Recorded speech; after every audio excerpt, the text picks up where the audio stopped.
Post your name and number to GB18 PO Box 8690 Derby DE1 9TT. UK only. Entrance must be 18 or over. Lines close at 4 p.m. on the 30th of January. Please check the closing time if listening or watching on demand. Good luck.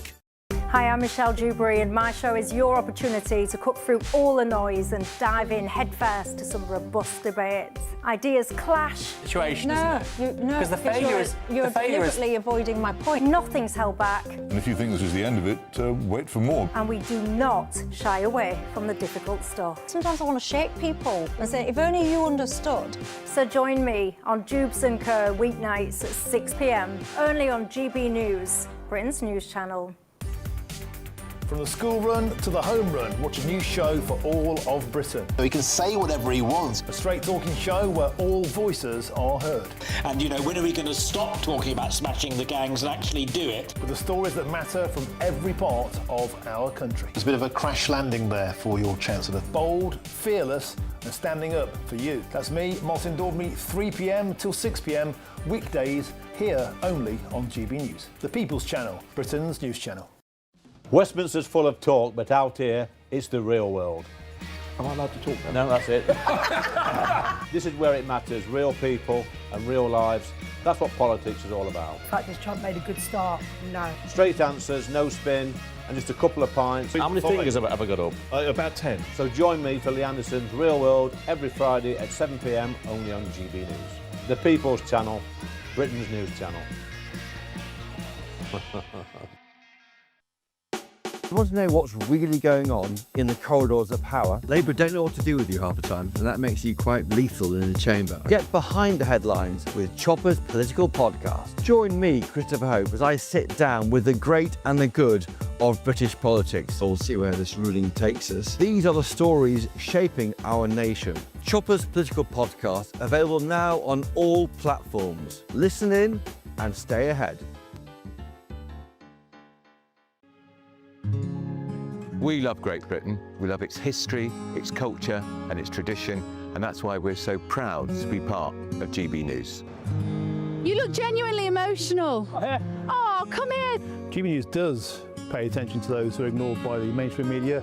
The majority of this country whose forefathers fought and died to maintain liberty, to fight for freedom of speech. The rule of law, the rights of property and democracy. This is the heritage that our country should be so proud of.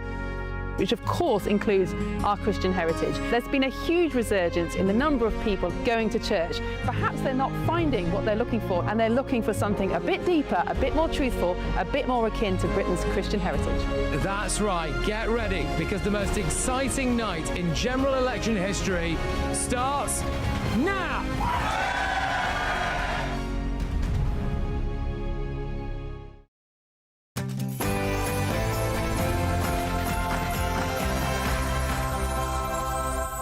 Hello, very good evening. It's 9 o'clock. I'm Ben Leo, filling in for Patrick Christys tonight.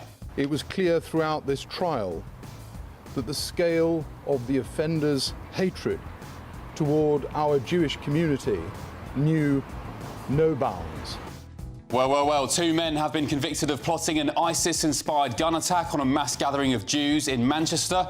They scouted out schools, nurseries and synagogues. Meanwhile, 85% of farming estates who claim agricultural property relief will now pay no inheritance tax. here comes the mother of all U-turns. The government has finally backtracked on its brutal inheritance tax raid on farmers in a massive win for peaceful protests. Also tonight, the unanimous decision of this court is that the terms woman and sex in the Equality Act 2010 refer to a biological woman and biological sex. Well, the insanity continues. I'll be joined by a mother who had the police called on her for challenging a biological male, a bloke, for going into women's changing rooms. Also tonight, fix the foundations. Fixing the foundation. To fix the foundations of our economy.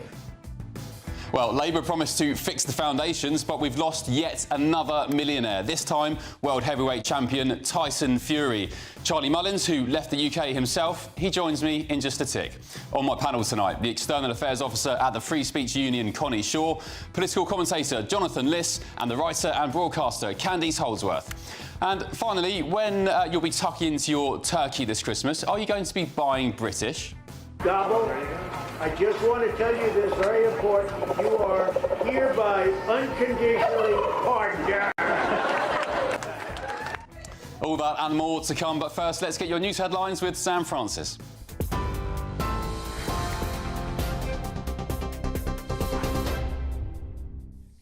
Ben, thank you, and good evening to you. Just after 9 o'clock, well, the top story tonight, after months of protests and mounting pressure, the government has now softened its inheritance tax plans for farms, lifting the threshold from £1 million to now £2.5 million.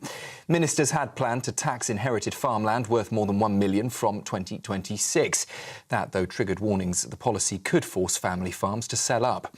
Farming groups say it's a step in the right direction, but insist many businesses remain at risk. Reform UK leader Nigel Farage said it is another but a welcome Labour U-turn and a Christmas gift for Britain's embattled rural communities. Well, this government's well known for U-turns, but this is a very welcome U-turn.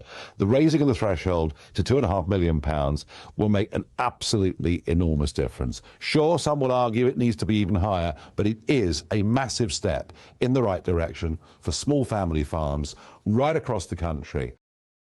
Also tonight, 2 Islamic State extremists have been found guilty of plotting what police say could have been the deadliest terror attack in UK history, targeting Manchester's Jewish community.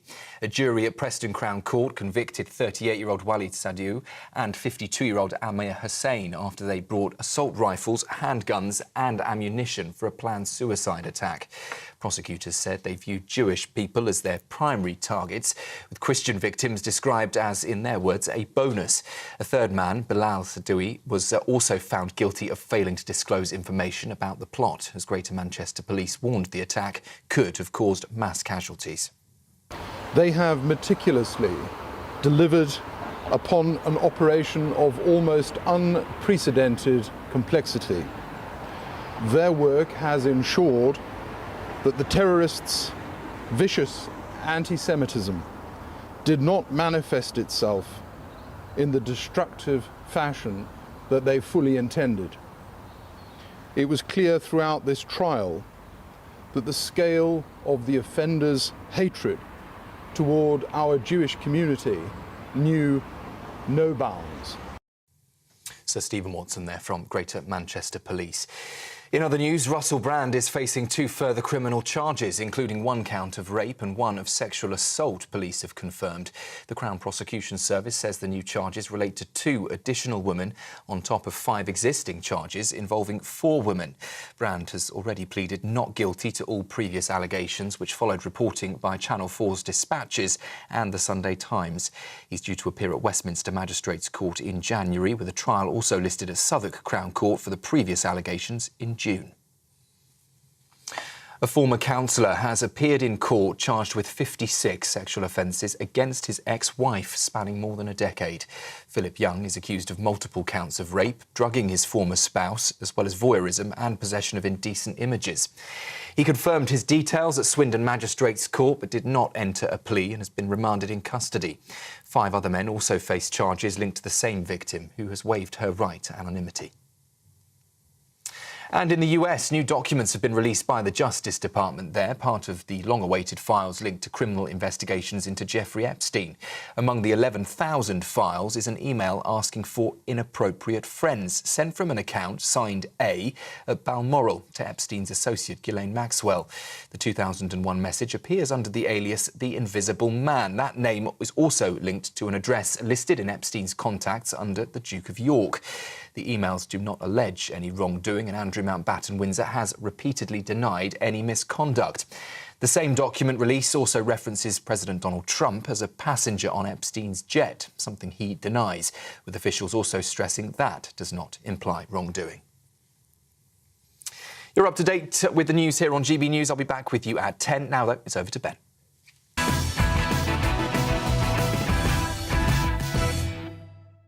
Hello, good evening. Thank you for your company. Less than 24 hours after the new chair of the Equalities Commission said we should be kinder to migrants, well, this happened.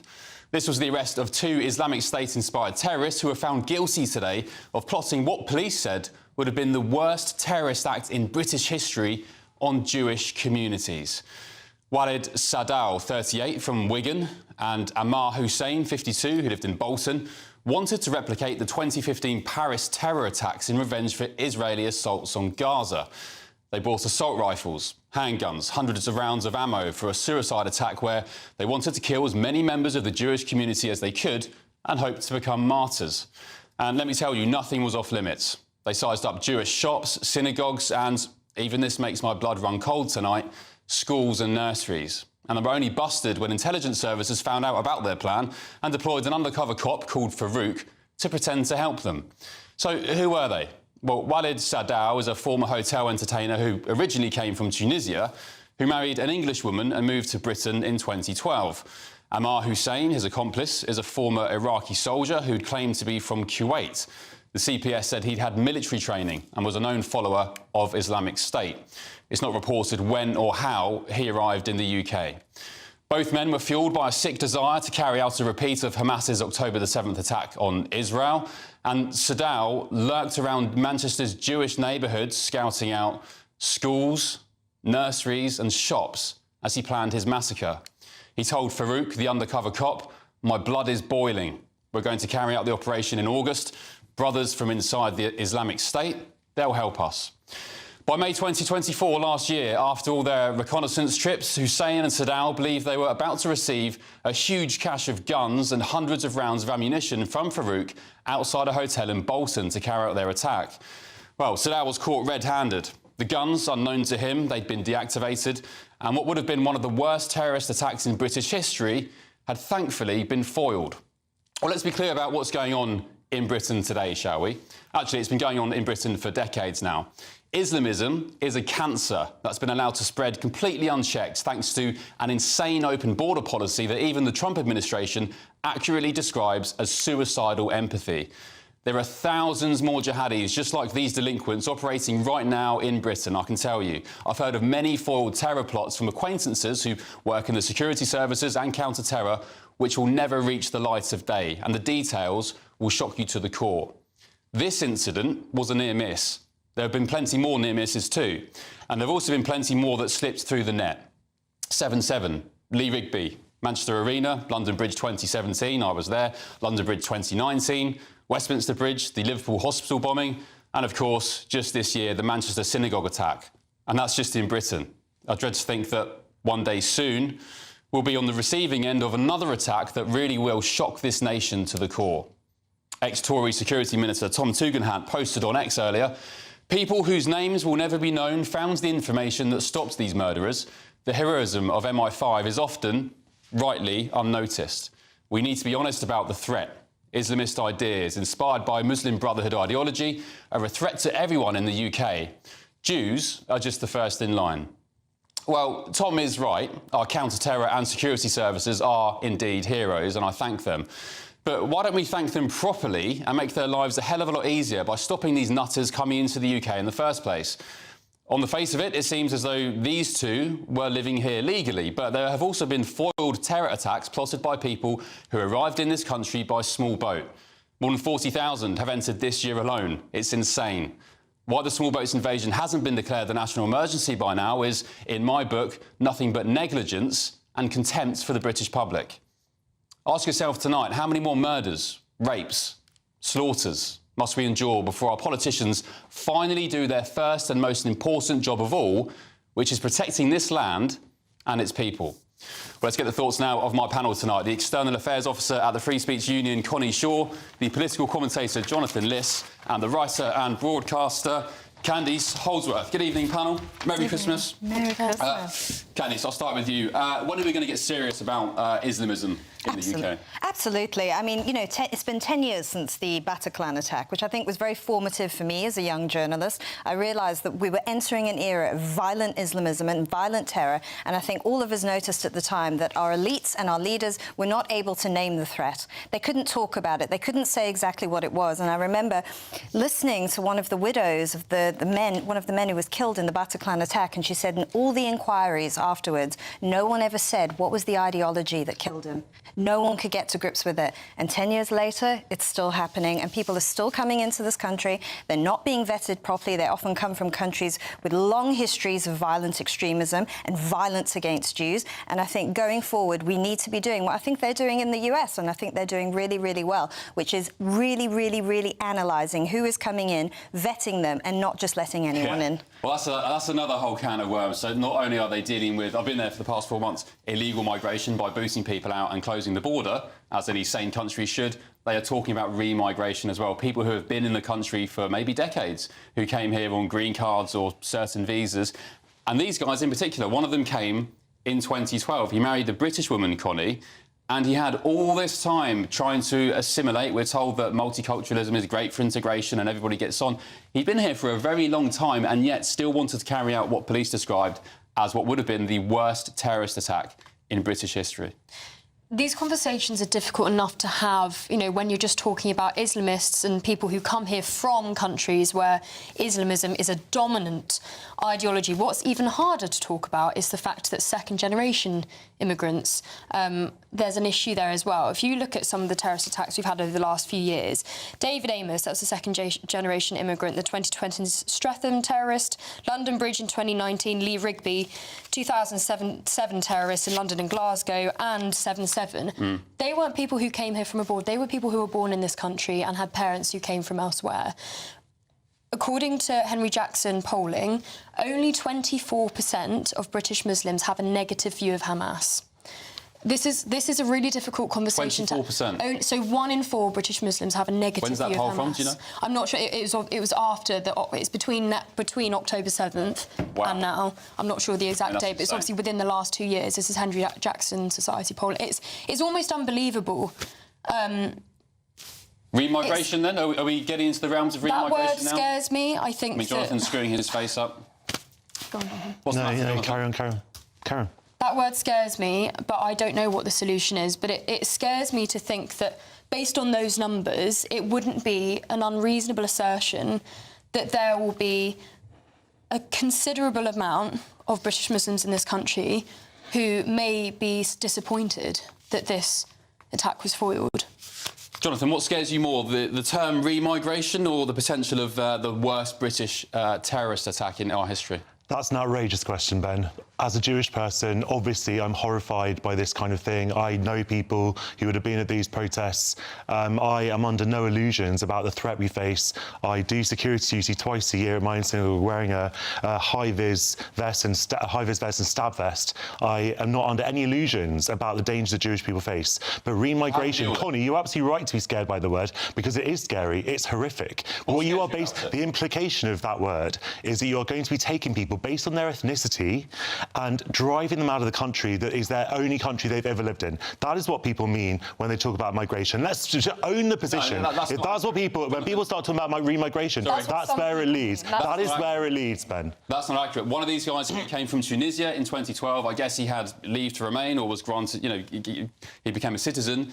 Those kind of people will be in the conversation. When people talk about the words, and Connie's already pointed out that there are people who are British-born, they've lived in this country their whole lives, and they've been radicalised online and, you know, by various groomers or whatever it might be. Re-migration is nonsense. That is talking about it's about getting rid of people based on their ethnicity. Obviously, this is a problem. But re-migration, where are you going to send them to? Under what law could there possibly be a justification? Send them back to their origins. Tunisian guy would have gone back to Tunisia. In the United States, you certainly cannot deport US citizens from the United States because they're US citizens. And I don't think that we should be following Trump's lead on anything related to this particular issue, given how illegally ICE is behaving in numerous cases in the United States and is subject to multiple legal cases. So how they behaved illegally, ICE? Look, well, there are numerous sort of court cases in people sort of going and arresting US citizens based on the colour of their skin and just some disgusting. They're then released. Ben, what is happening? Look, let's talk about what's happening in this country, because this is, I think, more important than what's happening in the United States.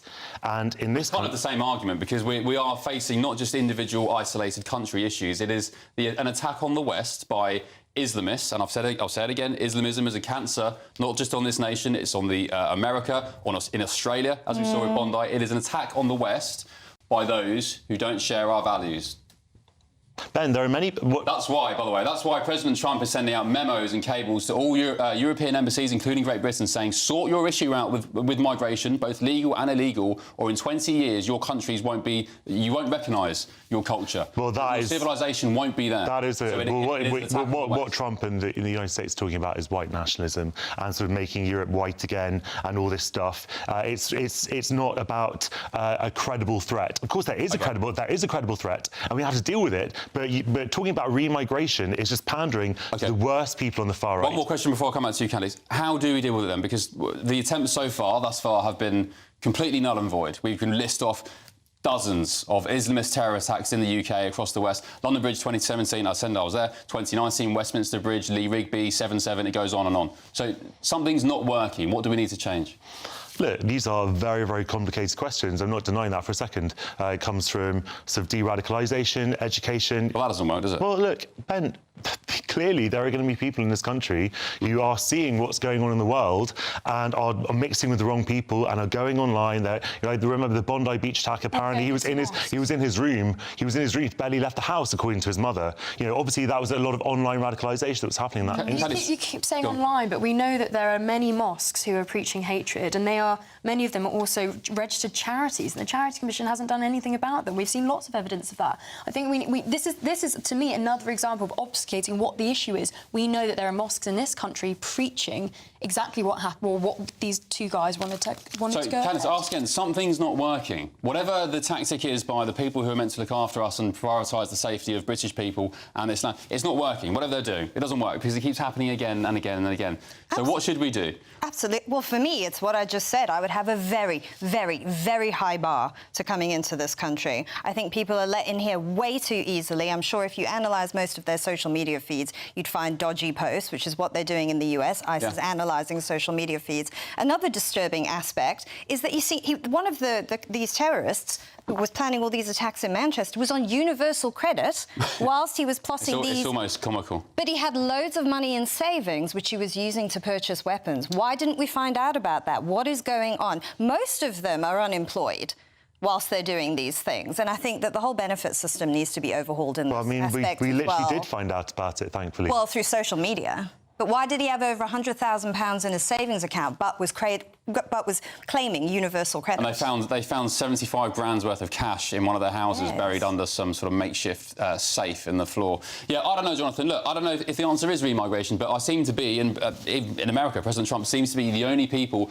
offering some sort of suggestion. Otherwise, we just keep plodding on as we are, and we keep saying thoughts and prayers, and people keep getting slaughtered and murdered at the hands of Islamists. No, the only people saying thoughts and prayers are right-wing Americans when people get murdered in schools, Ben. Certainly that's not an appropriate response to when these things are happening. And as I say, once again, I am completely horrified by this. I'm incredibly grateful that this attack was stopped. It chills my blood to think about it. The answers are very, very complicated, but these are people, in a lot of these people, as we said once again, are people who grew up here. What do you suppose? These two weren't, but they were living here legally. So I don't know... What about closing off the borders to all countries that have extreme Islamist ideas? No, that is nakedly collective punishment. Well, Obama did that. There are very good... Your hero, Barack Obama, Well, I don't know why you're saying he's my hero. There's nothing heroic about that guy who would send drones to kill people in Pakistan, OK? He's certainly not my hero. He's of your persuasion. But Obama did it with the Muslim... I didn't know he was gay either, to be honest. Yeah, OK. GBNews.com/You'll Say. Thank you, panel. You'll be back very shortly. Let us know what you think about that. Yeah, I'll get to those in just a sec. Still to come on Patrick Christys tonight in our head-to-head. 85% of farming estates who claim agricultural property relief will now pay no inheritance tax. Can you hear the sound? It's Labour shamelessly pulling a screeching U-turn on their inheritance tax on family farms. We'll be going head-to-head on that next on Patrick Christys tonight. Back in just a tick.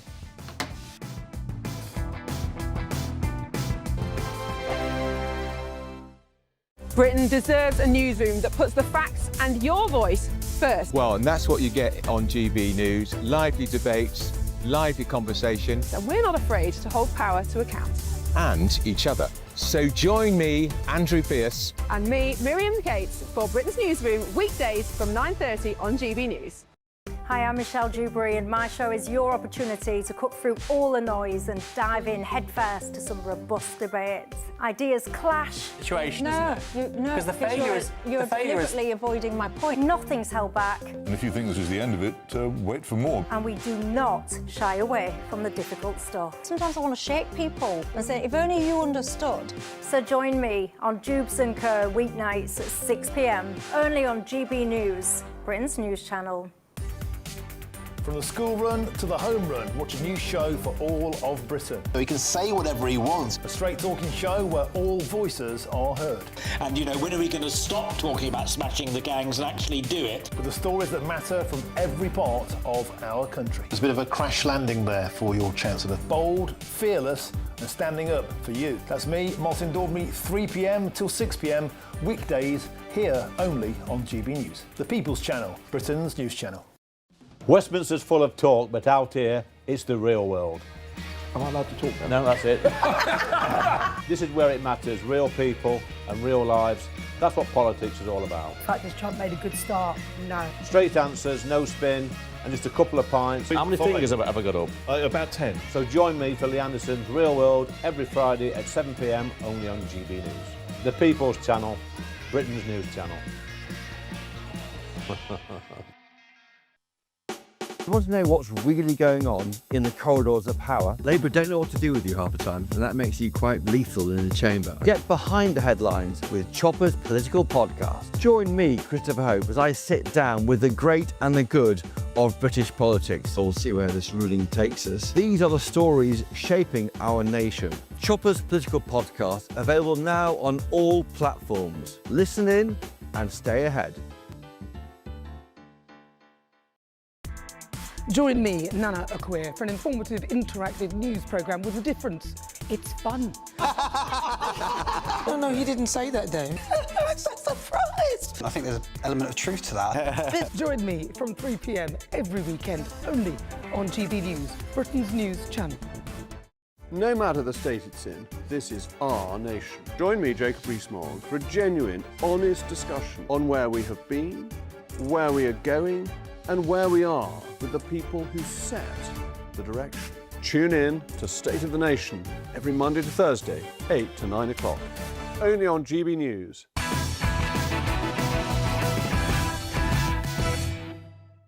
Hello, welcome back to Patrick Christys tonight with me, Ben Leo, only on GB News. Time now for our head-to-head. Right, here's a reminder of the moment the Prime Minister admitted he was aware of the fact farmers were considering suicide because of his government's inheritance tax raid on family farms just last week. Is the Prime Minister aware that some farmers who have terminal diagnosis now are actively planning to expedite their own deaths so they hit before April? Is he aware of that? I've had discussions with a number of individuals who've drawn all manner of things to my attention. Well, massive government U-turn tonight because they've now increased the threshold from £1 million to £2.5 million. So we've listened to farmers and businesses across the country, and we want to protect more family farms and businesses. So we're announcing today that we're increasing the inheritance tax threshold for individuals from £1 million to £2.5 million. So that means a couple with an estate worth up to £5 million will pay no inheritance tax when they pass on their estate to the next generation. Right, well, I'll be diving into this story more at 10 p.m. And I guess what this decision shows is the spirit of the great British people, the power of protest, civil protest, not like the French. But for now, we wanted to debate whether it's time to scrap the tax altogether. Does this, in fact, go far enough? Well, I'm joined now by Jonathan Portes, the Professor of Economics and Public Policy at King's College in London, and hopefully soon James Melville, who is a farmer himself. Jonathan, good evening. Nice to see you. Merry Christmas. What's your reaction, please, to this screeching U-turn by the government tonight? Well, I think, the government has decided to adjust the policy and, I don't know enough about the details of exactly how many people will be affected to know whether that's the right thing. But I think the basic principle that, OK, you were giving a special tax break to farmers, right? This is a special tax break to farmers, which is not available to you, to me, to someone to other people who pay inheritance tax or when they die, or who have to pay inheritance tax on the estate of their parents. So we're giving a special tax break. We've been giving it for a long time, and we know that that has been used by people like Jeremy Clarkson and so on as a means of fairly large-scale tax avoidance. And the government decided to cut back on that to some extent. And now they've decided that some of the people who'll be affected by that, we want to carry on giving a tax break to. But let's be clear, they're getting a tax break. They're getting a subsidy from the rest of us. You don't sound very supportive of our farmers then, Jonathan, no? No, I'm perfectly supportive of farmers, like I'm supportive of business in general in this country. We need business in general to be profitable, to employ people, to produce things, and to make a profit, so that and to pay taxes, so that we can have a decent welfare state and all the rest of it. Of course, in a market economy, business should be successful. Yeah, but I guess, Jonathan, most economists tend to think that you shouldn't. That on balance, unless there's a really good reason for it, you shouldn't give special tax breaks, whether it's to coal miners, to farmers, to economic consultants and professors like me, so that they pay less taxes than the rest of us. I guess the difference is, Jonathan, I'll speak to James Melville now, who joins me down the line. James, the difference is, I guess, these aren't just businesses and people trying to make money. In fact, I think after you consider the working hours that farmers do, they probably earn something like 30, 40, 50k a year. They're not just any old business trying to make a profit. They are people putting the food on the table of families up and down the country. Yeah, there's two aspects to this. There's the emotional, moral argument about no farmers, no food, and the custodians of our countryside, and also providing our food, as you pointed out. But there's a second point, and that's about a sort of ignorance that swept in about the farmers' ability to pay the inheritance tax. The Labour government originally framed it around, very clever for them, £1 million threshold, which gives off the impression of millionaire farmers. And now they've raised it to 2.5 million. But that's not the case. The majority of farmers, the medium-scale farmers, are earning, in terms of profit, about £25,000 to £30,000 a year if they're lucky. So therefore, where are they going to find that inheritance over 10 years to pay that inheritance tax bill? They just don't have it. So therefore, they can't pay that off their profits. They have to pay it off their land. And that means selling their land. So with inheritance tax generally, there's two debates here. It's about who can pay and who can't pay, but also there's a separate argument about inheritance tax generally with family businesses. But farmers, to pay this bill, even with the increased threshold, they simply can't do it based on their profits. So the only way they can do that is by selling their land. And that is morally repugnant. No farmer who's passing that on to the next generation is forced then to sell a multi-generational farm in terms of some aspects of land to pay this bill through no fault of their own. And ultimately, it needs to be a national conversation, not just about inheritance tax, about the role that farmers from the field to the fork play in society. And inheritance tax is fundamentally a punishment of one of the most important things we have in society, and that's food security. Yeah, and also, I argue inheritance tax as a whole, I can't think of a more sickening tax where the state circles like a vulture after somebody's died and says, thank you very much, I'll take whatever the threshold is, generally 40% over 350k. Jonathan, so what will happen then if and when farmers are forced, even after this £2.5 million increase to the threshold, what will happen when farms close? Who will be using that land and for what? And who will be replacing our food? Well, remember that we import a very large proportion of our food already. And in a globalized world, that makes sense. In fact, it would, if we had to produce all our own food, we would be significantly poorer. And let's be clear, these sorts of subsidies and tax breaks for farmers, and let me repeat again, this is a special tax break for farmers, doesn't apply to anyone else. And they're still getting a Jonathan, argue they're special people, no? They're doing a special task. Of course they're special people. So are doctors. So they deserve a tax break. Wait a minute. So are care workers who in this country get paid an average of the minimum wage, right? So are people who work on public transport and get us to work every day. There are a lot they're of paying very income tax the special same workers. as farmers, Jonathan. Farmers also pay income tax. This is an additional tax on farming land. It's an inheritance tax. No, don't be ridiculous. It's not an additional tax on farm.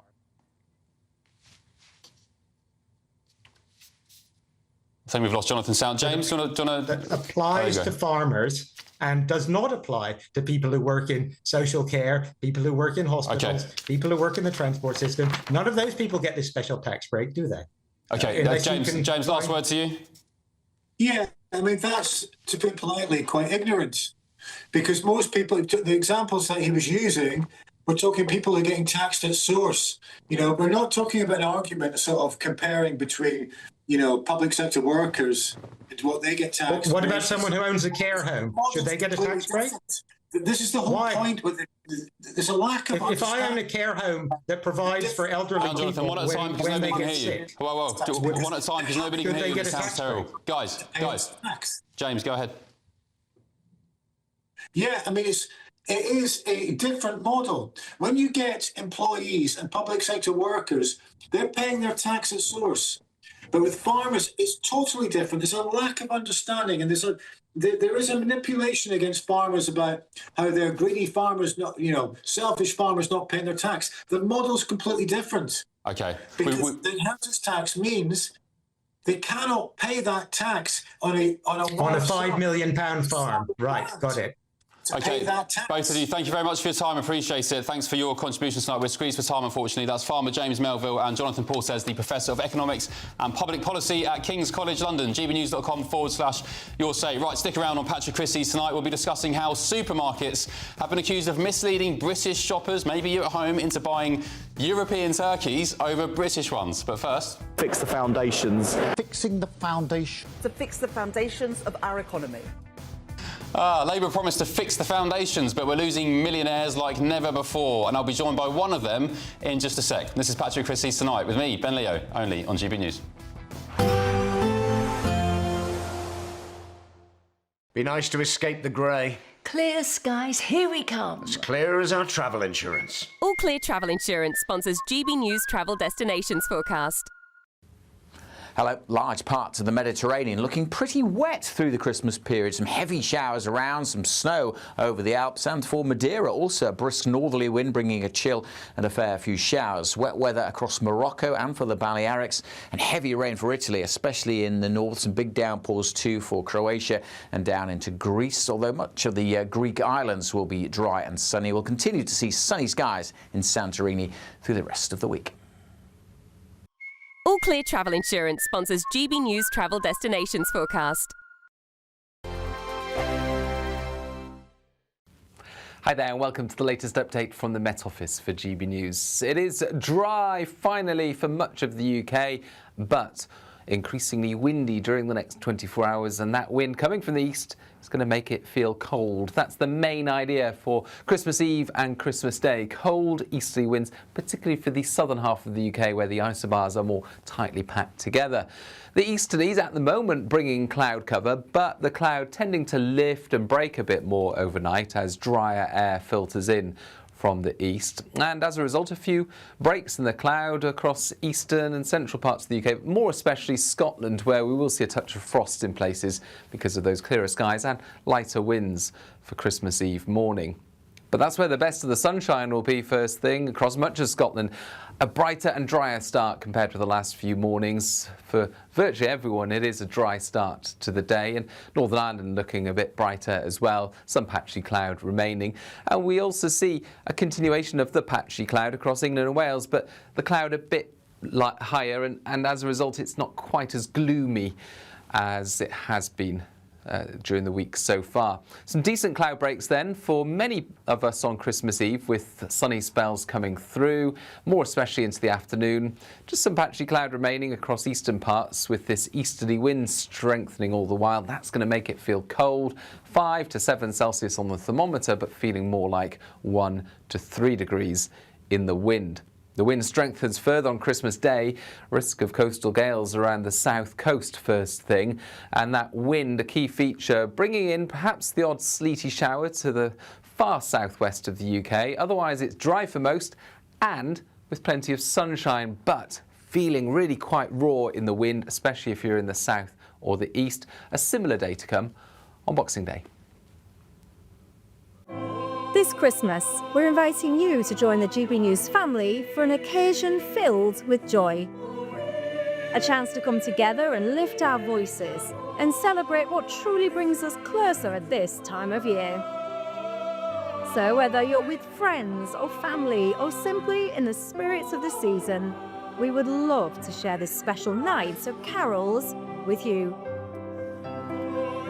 Carols by candlelight, tomorrow at 8 o'clock, only on GB News, the People's Channel, Britain's news channel. Britain deserves a newsroom that puts the facts and your voice first. Well, and that's what you get on GB News. Lively debates, lively conversation. And we're not afraid to hold power to account. And each other. So join me, Andrew Pierce. And me, Miriam Gates, for Britain's Newsroom, weekdays from 9:30 on GB News. Hello, welcome back to Patrick Christys tonight with me, Ben Leo, just for this evening. Right, boxing legend Tyson Fury has quit the UK. He's leaving in what appears to be a response to Chancellor Rachel Reeves' budget measures. The two-time world heavyweight champion has relocated his family from their long-time home in Lancashire to a 6-bed property valued at a cool £8 million near Douglas on the Isle of Man, which of course is a tax haven. Well, I'm joined now by the founder of Pimlico Plumbers, who's done the same thing himself, Charlie Mullins, who, Charlie, instead of the Isle of Man, you've gone to warmer climes in Dubai.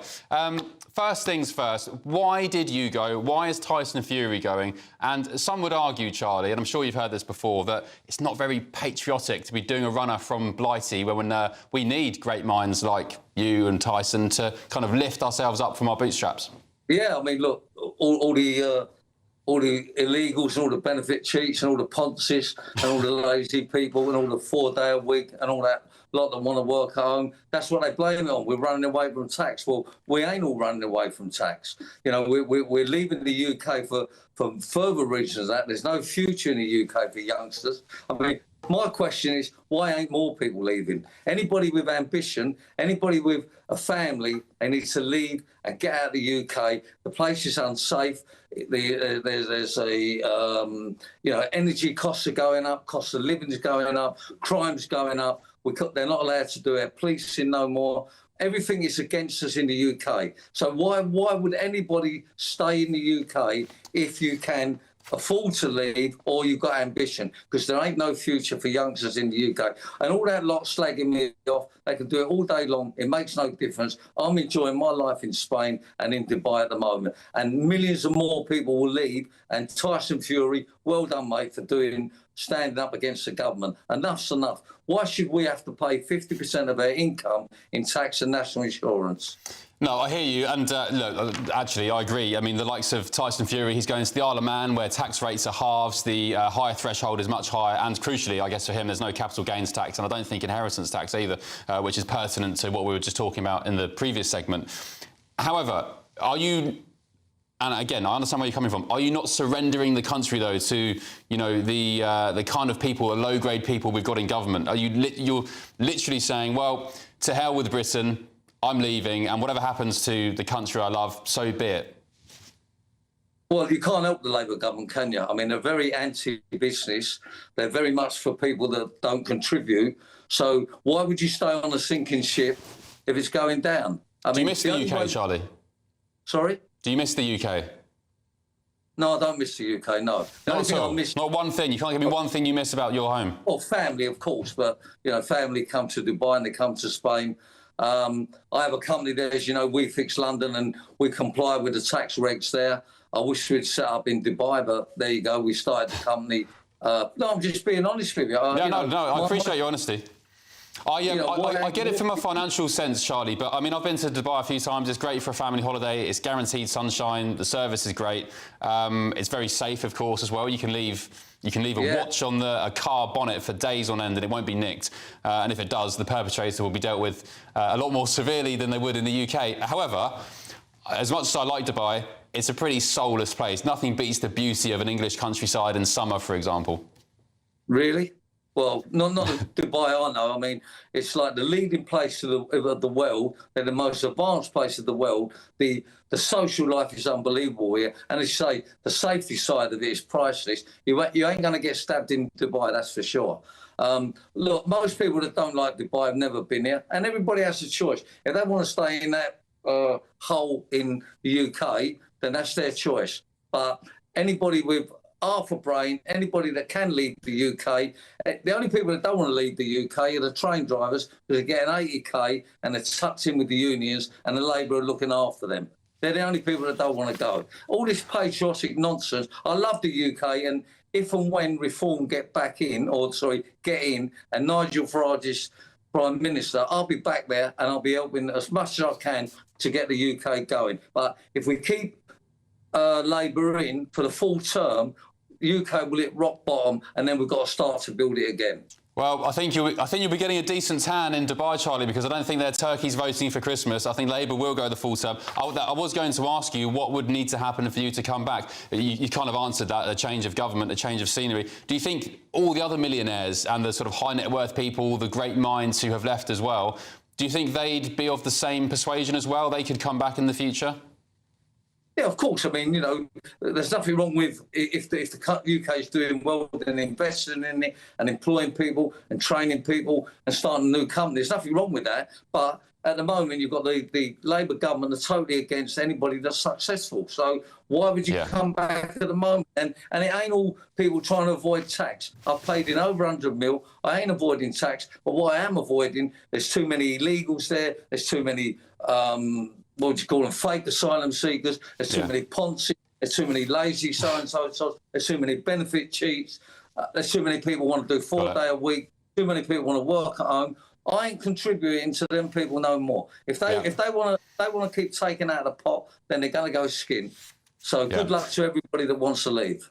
And by the way, people accusing, as a last word, people accusing Tyson Fury of being stingy and greedy and wanting to hoard his own wealth. Tyson Fury gave £7 million of prize money against who was it? I can't remember who. I think it was against Wilder, to charity, to a homeless charity. And as you have as well, I'm sure you've paid much more tax than anybody else would in the history of their lives. Let me just say this. Very quickly.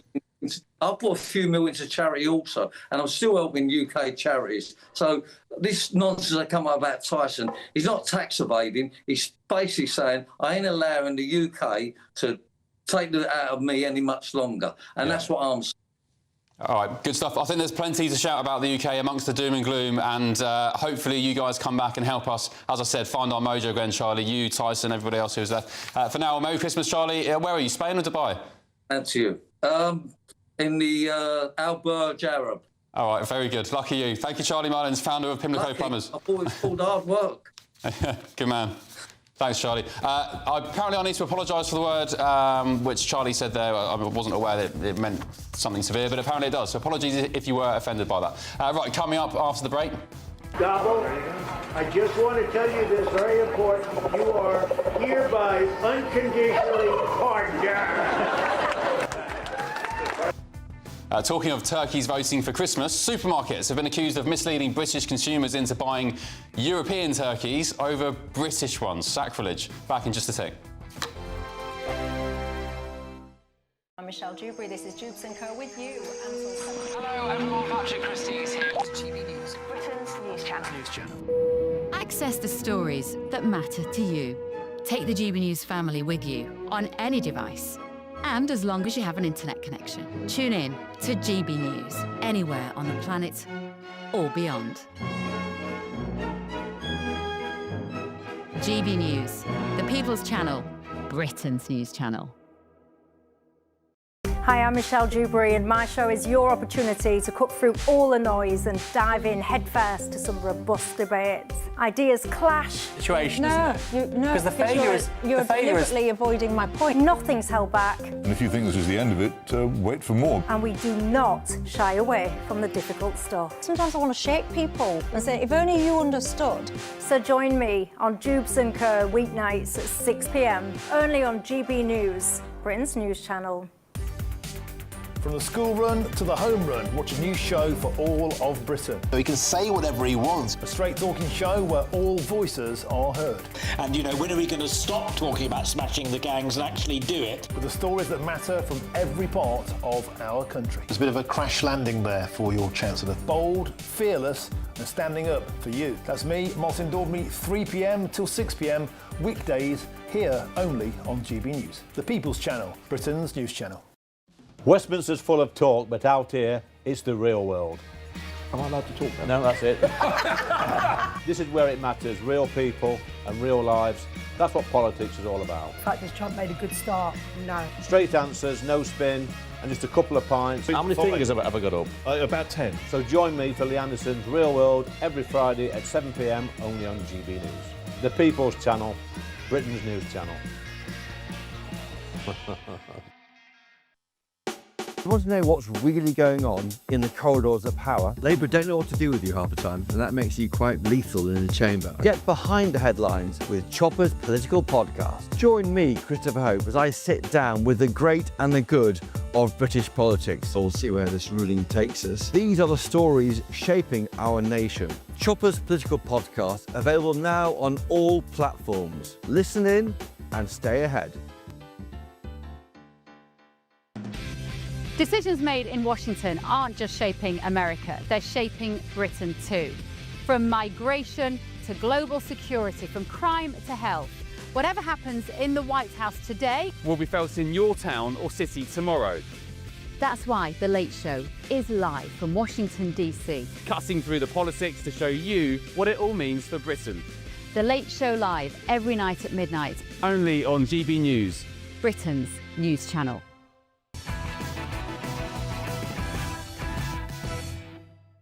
Hello, welcome back to Patrick Christys tonight with me, Ben Leo, only on GB News. No doubt many of you at home have already bought your Christmas turkeys for your Christmas dinner, and if you have, you may have just been duped, because British supermarkets, there they are on your screen now if you're watching on telly, that's a turkey in its full glory. They've been accused of misleading shoppers into buying EU turkeys over British ones by hiding the country of origin in the small print, and it's come as bird flu has absolutely wreaked havoc on British farms, as if farmers already, I guess, haven't had enough. Well, they've had some reprieves today, I guess. Joining me is my panel now, the External Affairs Officer at the Free Speech Union, Connie Shaw, political commentator Jonathan Liss, and the writer and broadcaster Candice Holdsworth. Candice, are you absolutely outraged at this? Not really. Turkeys being dupely sold to British people when they thought they were buying the best of British? I must admit, I don't understand the hype over even having turkey for Christmas dinner. I think it's awful. Me, nut roast? Really? Do I look like that sort of person? No, I'm having a beef Wellington for Christmas dinner. Turkey's too dry. You have to put... Well, I don't mind putting gravy on it, but it's disgusting. I don't enjoy it. Cranberry sauce? No, not cranberry sauce. No? Just gravy. So you don't care where the meat comes from? I don't. You don't want to support British farming, British agriculture? Well, I mean, I would, but it's not my highest. Jonathan? It's not my highest. All I can hear is Margaret Thatcher's voice in my head saying, support British farmers with British turkeys. Oh, well, that's such a controversial, humorous... I mean, let's support our farmers, no? We've been talking about it for months on end. You don't care? Obviously, I want to support British farmers, Ben. You know, the best way to have done that would have been to stay in the EU, by the way. But since we're out of the EU, yes, of course we should support them, but I also think that we can't always supply the food because we're not food sufficient in this country. And so I can't remember what the term is, food secure, but we obviously need to import a large proportion of our food, including from the EU. I'm just glad that we're still able to do that, to be honest. What are you having for Christmas dinner, Jonathan? Nut roast? Of course I'll be having turkey, Ben. I thought you were vegan. Why would you think that? I'm like the biggest meat eater. Tick the boxes. Yeah. Yeah, it's just your prejudice, mate. You just always accuse me of having these opinions. Barack Obama's my hero. I'm a vegan. I'm not the person you think I am. Connie, what's your take on this? Shoppers, consumers at supermarkets have genuinely said this is an outrage. These turkeys are being placed next to chickens which are being sold as the best of British and so on. There's Union Jack flags all over the branding as well. But the truth is they come from the EU. I don't think many people would be, obviously, I understand, to support British farmers, but obviously birds have had a bit of a hard time recently with the flu. But I don't think people would have cared if they'd just been transparent and said, this guy is actually from the EU. I think we could have put our sort of, the Brexiteers could have put their pride to the side and just thought, oh well, this year will have to be a European turkey and just get on with things. I mean, I don't really know what else to say about this. You do free trade. Get stuff from wherever. I mean, people, the Brexiters kept on saying we want to have free trade with the EU. Well, guess what? This is free trade. Yeah, indeed. And I don't know, I just think we should be more loyal to British agriculture and farmers. And we talked the other night, Jonathan, and you'll remember it. I said, what is the best way to stick it to the French with regards to the small boats crisis? And he said, like, cut our trade. Stop buying French sparkling wines, stop buying French cheese. We've got great wineries down in the south. I mean, Timber's not far from where I live. English sparkling wine's better than their yeah, well, guess what? People don't like it. People don't like that kind of, and I dare I say it, socialist-style micromanagement of people's lives, Ben. As a free trade capitalist, you should be saying, yes, people should buy exactly what they want, where they want, they should have choice. I'm not proposing laws to people, you are not going to be able to stop people from wanting cheese that is not sort of cultivated in this country and wines that are not grown on the Isle of Wight. I'm sorry, it's not going to happen. Well, OK. All right. On that note, what are you all doing for Christmas? Drinking lots of wine and eating lots of delicious food. OK. Jonathan, just last word on this before we move to the break. You mentioned Brexit there. Brexit still... Wes Streeting's suggesting we should be back in the customs union the other day. Keir Starmer edging ever closer to a sort of reunion of such. Do you think it will ever happen? I think it may well happen, yeah, but I don't think it's going to happen in the next 5 or 10 years. And in what context have farmers been stitched up by Brexit? Because it completely cut us off from the single market, which allowed food to travel without having additional veterinary checks. And you had, after Brexit, a lot of, for example, salmon producers went out of business in Scotland because they needed to keep the food fresh and they had new checks going into the EU. And obviously, that sort of killed a lot of just-in-time, well, not just-in-time, but supply chains. And we've suffered as a result of it. OK, just as a final note to viewers and listeners, if you do care where your turkey comes from this Christmas, the stores that have been accused of slight skullduggery include Asda, Morrison's, Lidl and Aldi. I think my wife shops at Aldi. And those who have remained loyal to the UK include Marks and Spencer and Waitrose. He said all of their turkeys were sourced from the UK and Ireland. So I guess it's, delving into the realms of a class war there, aren't we, with Waitrose and M&S. Right. Still and they were the Remainers. Yeah. Still to come on Patrick Christys tonight.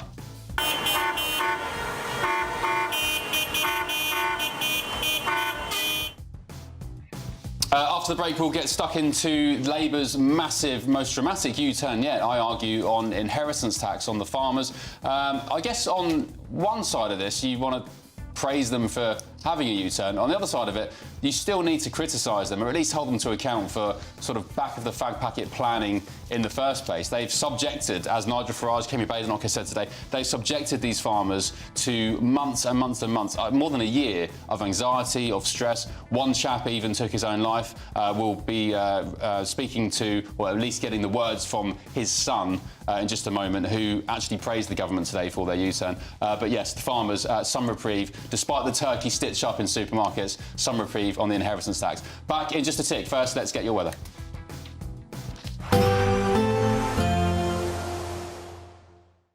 Expect warm spells with the odd rude interruption. Box Boiler sponsors the weather on GB News. Hi there and welcome to the latest update from the Met Office for GB News. It is dry finally for much of the UK, but increasingly windy during the next 24 hours, and that wind coming from the east is going to make it feel cold. That's the main idea for Christmas Eve and Christmas Day. Cold easterly winds, particularly for the southern half of the UK where the isobars are more tightly packed together. The easterlies at the moment bringing cloud cover, but the cloud tending to lift and break a bit more overnight as drier air filters in from the east, and as a result a few breaks in the cloud across eastern and central parts of the UK, more especially Scotland, where we will see a touch of frost in places because of those clearer skies and lighter winds for Christmas Eve morning. But that's where the best of the sunshine will be first thing across much of Scotland. A brighter and drier start compared to the last few mornings. For virtually everyone, it is a dry start to the day, and Northern Ireland looking a bit brighter as well, some patchy cloud remaining. And we also see a continuation of the patchy cloud across England and Wales, but the cloud a bit higher, and as a result it's not quite as gloomy as it has been during the week so far. Some decent cloud breaks then for many of us on Christmas Eve, with sunny spells coming through, more especially into the afternoon. Just some patchy cloud remaining across eastern parts, with this easterly wind strengthening all the while. That's going to make it feel cold, 5 to 7 Celsius on the thermometer, but feeling more like 1 to 3 degrees in the wind. The wind strengthens further on Christmas Day. Risk of coastal gales around the south coast first thing.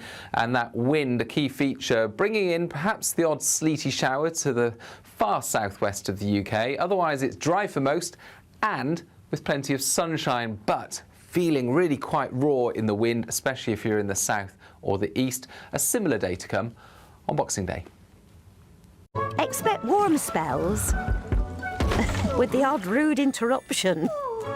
Box Boilers sponsors the weather on GB News.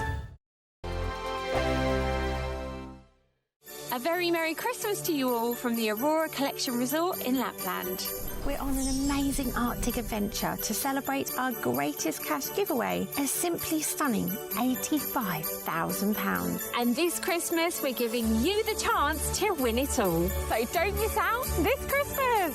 For another chance to win £85,000 cash, text cash to 63225. One entry costs £2.50 plus one standard network rate message. Or text bonus to 63225. 5 entries cost £5 plus one standard network rate message. Go to gbnews.com/win. Entries start at £2.50. Call 0903 686 3232. Calls cost £2.50 plus your network access charge. Or post your name and number to GB18 PO Box 8690 Derby DE1 9TT. UK only. Entrance must be 18 or over. Lines close at 4 p.m. on the 30th of January. Please check the closing time if listening or watching on demand. Good luck. Hi, I'm Michelle Dewberry, and my show is your opportunity to cut through all the noise and dive in headfirst to some robust debates. Ideas clash. Situation, isn't it? Because the failure is... You're deliberately avoiding my point. Nothing's held back. And if you think this is the end of it, wait for more. And we do not shy away from the difficult stuff. Sometimes I want to shake people and say, if only you understood. So join me on Jubes and Kerr weeknights at 6 p.m, only on GB News, Britain's news channel. Join me, Nana Akwe, for an informative, interactive news programme with a difference. It's fun. No, he didn't say that, Dave. I'm so surprised. I think there's an element of truth to that. Join me from 3 p.m. every weekend, only on GB News, Britain's news channel. From the school run to the home run, watch a new show for all of Britain. He can say whatever he wants. A straight talking show where all voices are heard.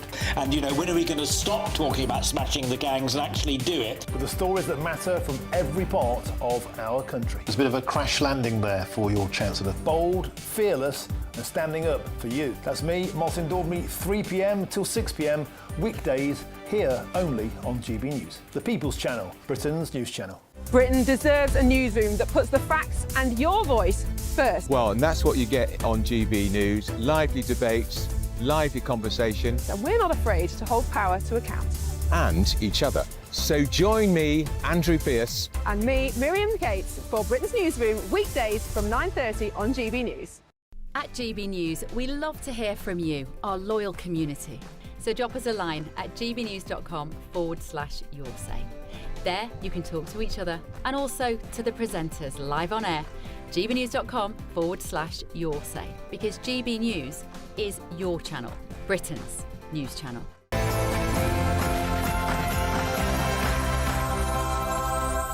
Hello, good evening. It's 10 p.m. I'm Ben Leo, filling in for Patrick Christys tonight.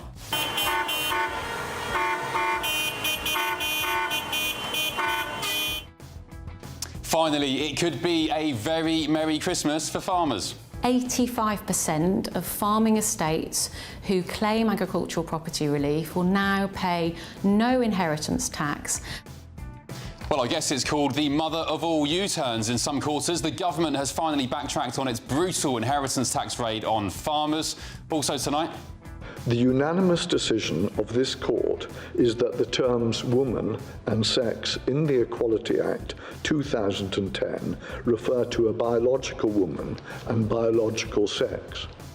Actually, I can't still believe we're having this conversation. I'll be joined by a mother who had the police called on her for challenging a biological male, a bloke, for going into women's changing rooms. And It was clear throughout this trial that the scale of the offender's hatred toward our Jewish community knew no bounds. 2 men have been convicted at Preston Crown Court of plotting a gun attack on a mass gathering of Jews, including in schools and nurseries in the Manchester area. It's expected to dominate the front pages tomorrow. On my panel tonight, the External Affairs Officer at the Free Speech Union, Connie Shaw, political commentator Jonathan Liss, and the writer and broadcaster Candice Holdsworth.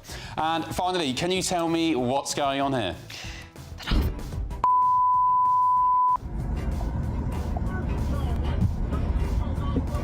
Yeah, right. Well, he's on Santa's naughty list. All that to come, but first, let's get your news headlines with Sam Francis.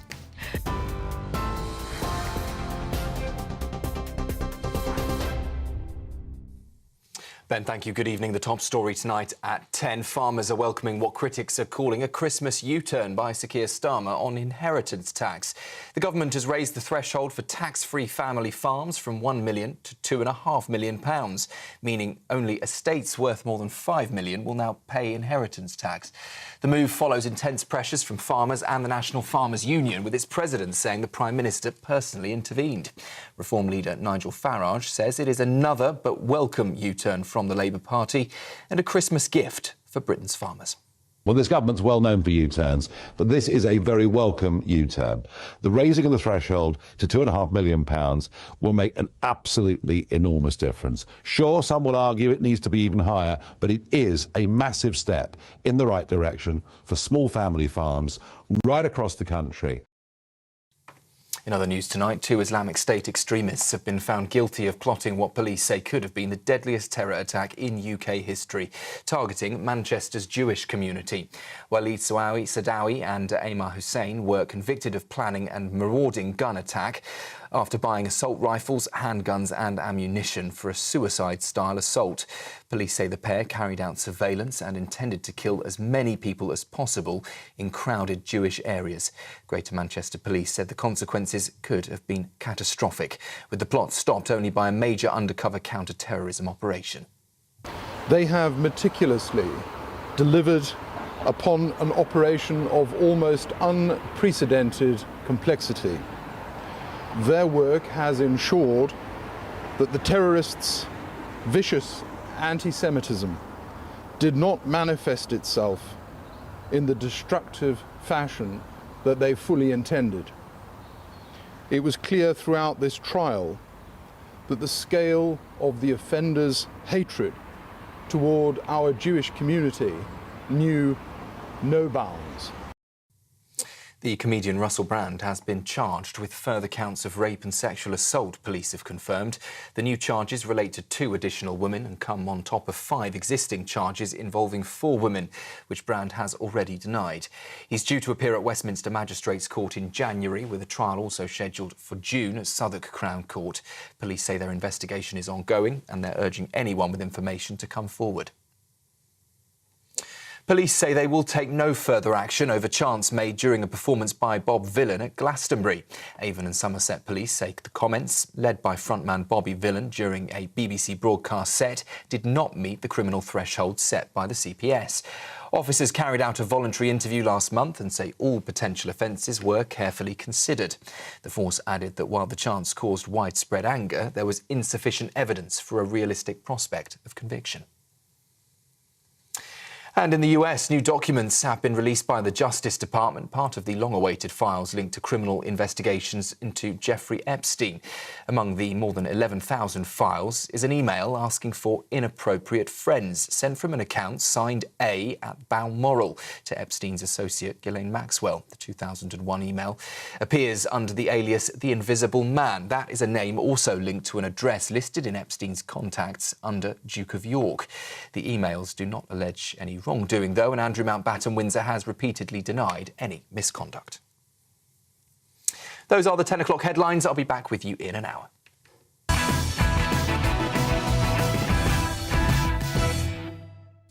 Hello, good evening. It was an insane policy that never made sense. Farmers slapped with a 20% inheritance tax on their farms that Keir Starmer said would help fund the NHS and schools, which of course farmers would use.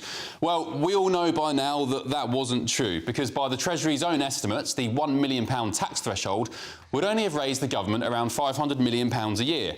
Enough to fund the NHS, get this, for just one day. So it was never about money, was it? I can take a stab at what the real reason was. At best, being very generous here, this spiteful government simply has it in for the countryside because they know that for the most part, country people don't vote for them. At worst, it could be more sinister. I still don't know what the biggest private landowner in the United States, Bill Gates, was doing in Downing Street the day before the budget last year, the same budget which inflicted this tax raid on farmers.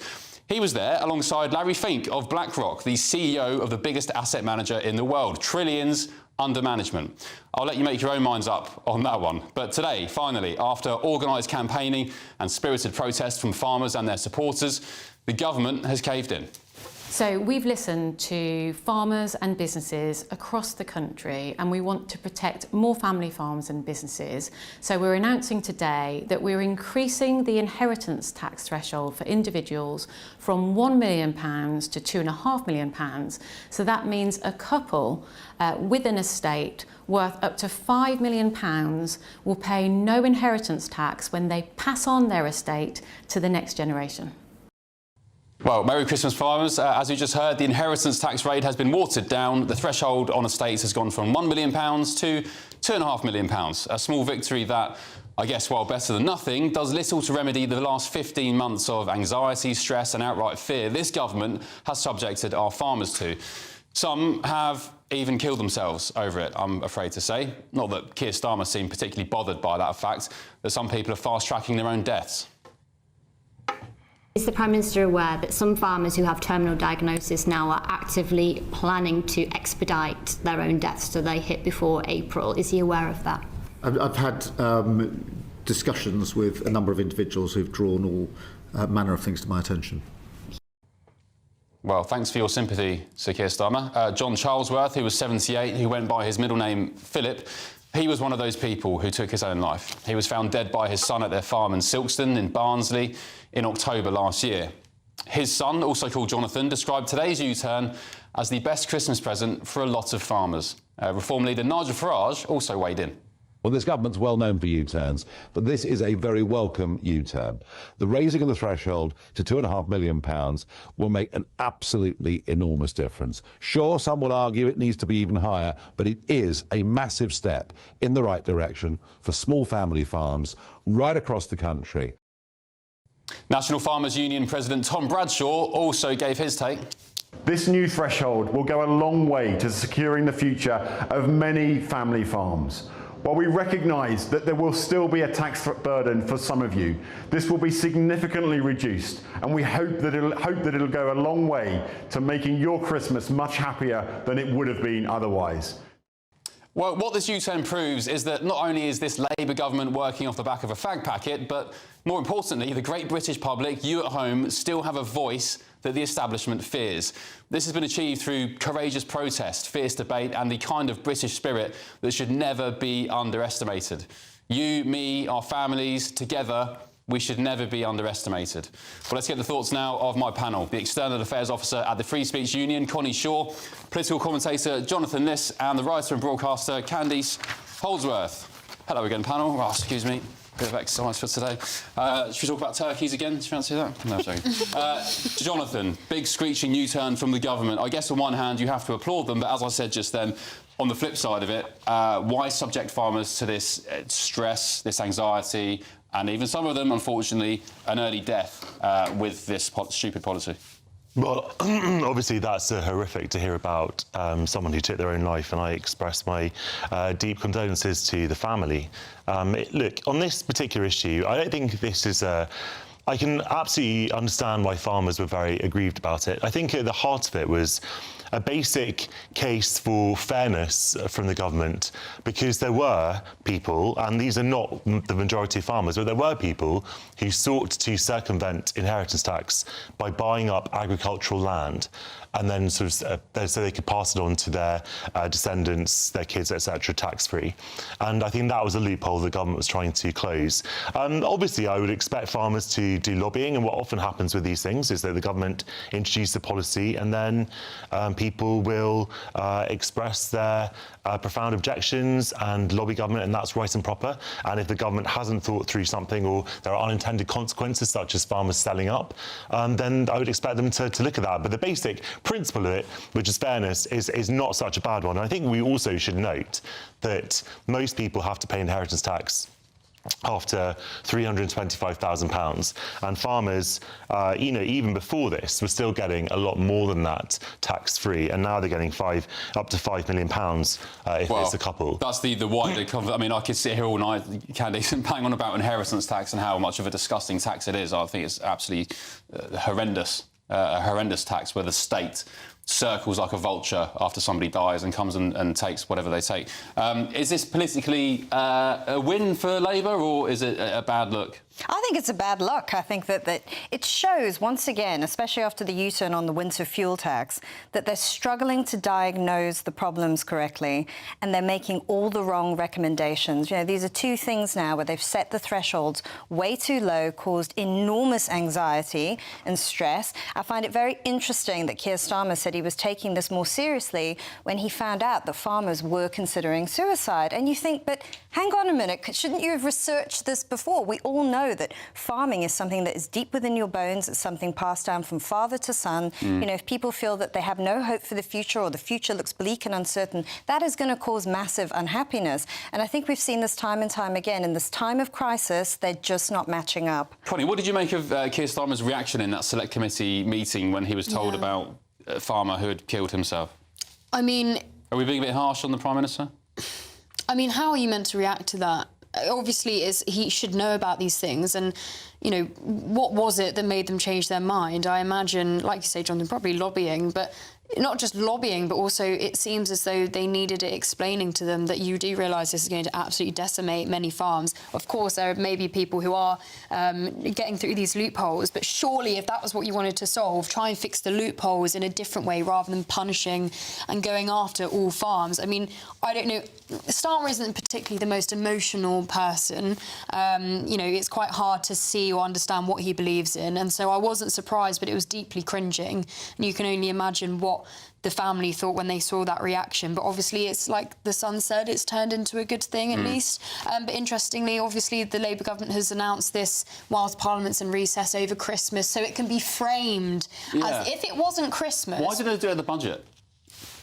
Well, they didn't want to make it any more. They don't. Well, yeah, good point. I guess suppose it would put a bit of a cherry on the cake of a really awful budget, but then it would still add this whole Labour doesn't know what they're doing. But by being at Christmas, it's able to not just, oh, this is a great U-turn. Oh, it's a Christmas present for farmers. Like, they have definitely thought this through to make sure that they announce it at Christmas whilst Parliament's in recess. I mean, I find it really. I don't know the answer. I just find it very interesting and curious. The budget wasn't too long ago. What's happened between the budget and now for the government to change their mind? I guess backbench MPs are putting more pressure, rural... I mean, there are a lot of Labour MPs in rural seats, which you didn't used to say, but that is the case now. I think it is quite interesting that the two policies that people... Well, there are three policies that people on this channel, for example, always talk about, which is private school fees, or VAT, and the winter fuel, and this farmer inheritance tax. Now, only one of those, the winter fuel cuts, cut through to the public, and I don't think it has in the same way. Did you see the protests? Of course, I've seen the protests. I've seen them I've seen the tractors going outside my house actually, practically, and you know it's obviously a very, very eye-catching protest. But I don't think it's sort of caught the imagination of ordinary people in the same way that winter fuel did. But it is interesting that the government has also U-turned on that. The only one they're definitely not going to U-turn on is the VAT on school fees. Candice, let me ask you, what was this about, all this inheritance tax raid on farmers? Because as I said in the introduction, it was never about the money. £500 million a year, which funds the NHS for one day. That's despite Keir Starmer coming out and giving a speech about how farmers need to use the NHS and so on. It's in their interest to pay an inheritance tax. So it was never about the money, because that just didn't make sense. What was it about? Yeah, I do wonder if there is an inherent bias against rural communities and conservative communities. That could be the case. But like I said, they've totally miscalculated. And as you two were just saying, they've suddenly realised they've got all these rural MPs who are now under huge pressure from the farming communities. And look at them again. They're up against their backbenchers and they're losing. I do think, though, that a lot of this, though, comes down to extremely poor policy planning in the Treasury. You know, it's the same with the VAT on school fees. They said that money was going to be used to help fund state schools. Now they're saying it's not going to be used for that. And then you look at the farm tax, it's completely backfired and they're not raising the amount they have. So I think it's incredibly poor forecasting in the Treasury as well. Well, I think that also to zoom out a bit, you know, what this really comes back to is the government has a lot of revenue to raise to fund the public services that we all deserve, and they did not make it clear at the time of the election how they're going to fund that. They said it was going to come from VAT on school fees and non-doms, etc. But obviously, it was always going to be a lot more than that. And because they ruled out so many major tax rises from VAT, income tax, and national insurance, that's led them into all these sort of much smaller tax areas to raise revenue that they need to raise. 22 billion on carbon capture schemes that nobody likes, even Green zealots. The billions on asylum hotels. Foreign aid, 14 billion to... Well, they've slashed foreign aid. They've slashed foreign aid. You know, welfare reform, they failed to do that. You want to raise £500 million, which, you know, in the grand scheme of things, isn't a lot. I mean, I'll give my advice for free, Keir Starmer and Rachel Reeves. So there's plenty you can go for. Connie, do you think the government's been spiteful with this policy? And do you agree it was never about money? Well, it clearly couldn't have been about money, because surely someone in the Treasury would have pointed this out, that only one, you know, this is only going to fund the NHS for one day. Yeah. But it couldn't have been spiteful, because why would they're not going to vote for us anyway. I mean, when you're saying, Jonathan, it doesn't cut through to the public, I think that people do forget that the UK... The majority of the UK isn't big cities, and just, you know, I'm from a rural area in the southeast, and there are lots of farmers around there, and just because the majority of people aren't farmers doesn't mean they don't understand this issue. And even though lots of them are working class areas, they're probably not likely to vote for Labour. But it's hard to say. Honestly, I don't know. I think I agree with Candice. It's just clearly they don't seem to know what they stand for, and it's very easy to just get in a mess when you're going through all of these holes to try and you talk about, Jonathan, all these specific policies that people on this channel like to talk about, because I think it's a general thing of wanting to hold on to individual rights, whether that's what you earn or just your ability to not be controlled by the state. And this government is extremely authoritarian. Like, there's no debate about that. That is so clear. And I guess, Jonathan, I mean, it's indicative that you mentioned the issues that this channel likes to cover, but there is a reason, and I don't want to be self-congratulatory here, but we are now the UK's #1 news channel and have been for many months running, so clearly we're doing something that other broadcasters aren't doing and focusing on issues. I mean, we've been going hell to leather on the farmers, for example. And people are entitled to talk about whatever they want to talk about. I'm just saying that of those three issues I identified, the only one I think that had broad cut-through and that really made the government unpopular was the winter fuel. I don't think, and I'm sorry, but I don't think that the majority of people in this country cared that much about the private school VAT fees. OK. gbnews.com/you'll say, Yvonne has said, I'm shouting at the TV again. Sorry, Yvonne. Everything in the UK just funds illegal migrants. Probably not quite everything, but yeah, as I said, a big chunk. You could save a hell of a lot of money by sorting your borders out. I mean, it just makes sense. Look at America. Right, coming up, the first of tomorrow's newspaper front pages, hot off the press, plus this. The unanimous decision of this court is that the terms woman and sex in the Equality Act 2010 refer to a biological woman and biological sex. Yeah, unfortunately, this nonsense is still going on. I'll be joined by a mother who had the police call on her for challenging a biological male who went into the women's changing rooms when she was there. This is Patrick Christys tonight with me, Ben Leo. Back in just a sec.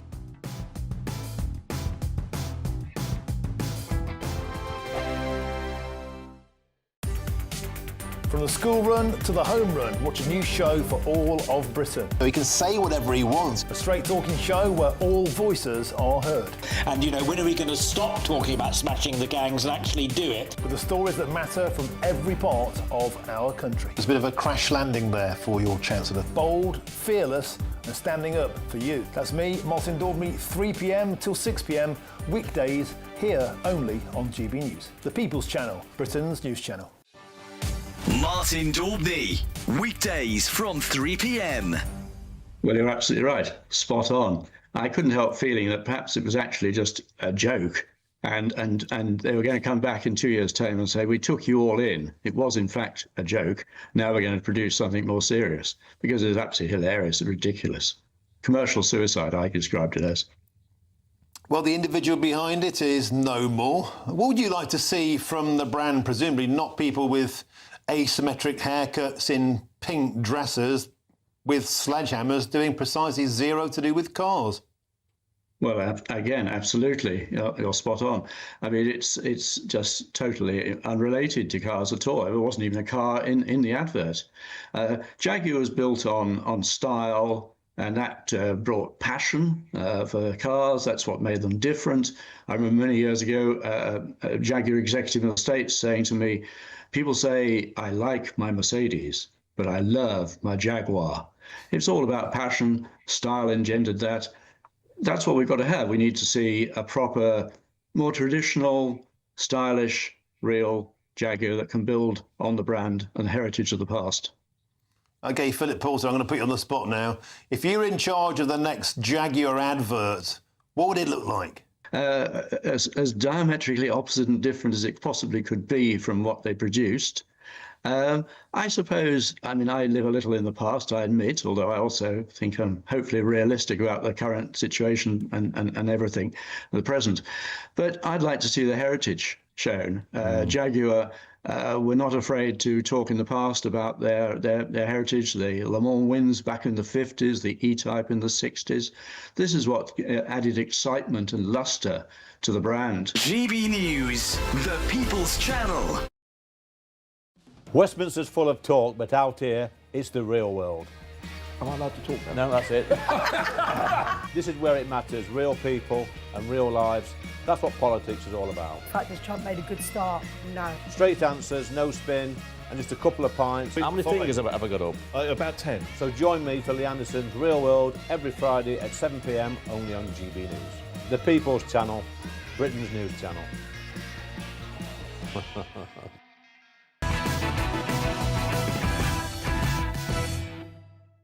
Hello, welcome back to Patrick Christys tonight with me, Ben Leo, just for tonight. Now, I'm a bit amazed that this kind of nonsense is still going on, but here we are. A mother has found herself banned from her local gym and leisure centre. 8 leisure centres, actually. It's council-run, so 8 different venues. After challenging someone she claimed was unmistakably male who was in the female changing rooms. So Miranda Newsom was at her local leisure centre in Southwark in South London, where she claims to have seen and then challenged the individual, who was a biological man, he's a bloke. However, a confrontation ensued between the two, which led to police being called to the Castle Centre in Elephant and Castle. I'm pleased to say Miranda has left her Christmas party early to come here tonight. Thank you very much, Miranda. You join me now. Thank you, Ben. I was just saying to you off air, after the Supreme Court ruling and kind of the general consensus and feeling around this absolutely insane issue of men being in women's spaces, toilets, changing rooms, sports, I thought we were starting to turn a corner, no? But this happened in October. Yes, at the end of October. What happened? Well, I walked into the female changing room and this gentleman was washing his hands. I had seen him in there a week or so before and I just kind of chickened out, but I thought, I'm going to say something. And I approached possibly too politely and said, I'm really sorry, I'm sure you're very, probably a perfectly decent person, but this is the female changing room and you're a male and so you don't belong here, you make people uncomfortable. And he didn't react. I don't know what I thought he was going to do. I think I just thought he would say, sorry, mate, and leave. And he started saying, no, my birth certificate says female, my passport says female. And I said, well, that's because your country has told you a gentle lie, and they're lying for you to make you feel good.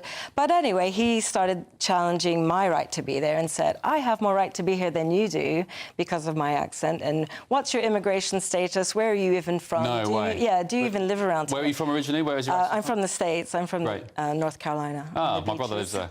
Oh, lovely great. part of the world. Oh, thanks. So hang on a minute. So this guy is in the women's changing rooms and then starts attacking you for saying you shouldn't be in the country.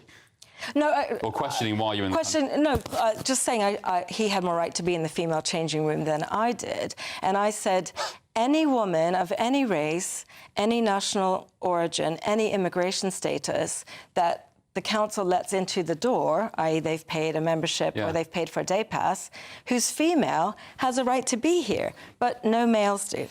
So why did you challenge him? Did you feel intimidated and uncomfortable at the time? What is it about somebody you say is unmistakably male, and what makes them unmistakably male to you?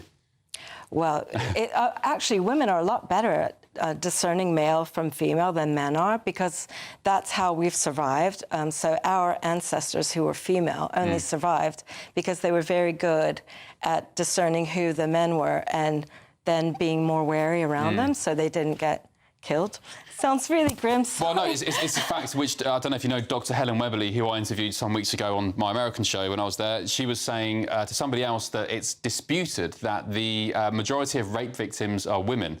But it's absolutely true, and maybe you can tell me as the woman here, the issue is with men, biological men in women's spaces, is men are taller, for the most part, more powerful, bigger bone density, bigger lung capacity, they are stronger, faster beings. They are a punch power. They can punch harder, exactly. So that's where you're coming from. So the police were called. Why were the cops called? Oh, well, I had taken my earbuds out when he kept speaking, and I had them in one of my hands like this, and my hands were facing up in a very sort of humble, plaintive way, which I wish I had been more Anyway, I'm generally quite a peacemaker. I don't like confrontation, so it kind of escalated. Oh, and he had started filming me, but I had the earbuds in one hand, so my fist was closed, but it was like this.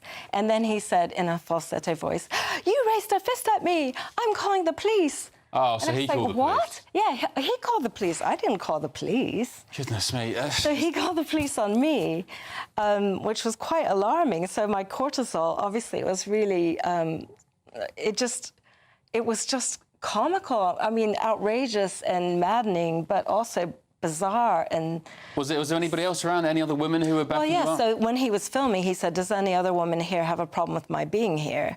And this young woman, who I've seen there loads, and she says, "I'm really sorry, but I don't have any problem with this person being here because they're more comfortable." And I said, "Well, the thing is, you can't consent for me or for any other women."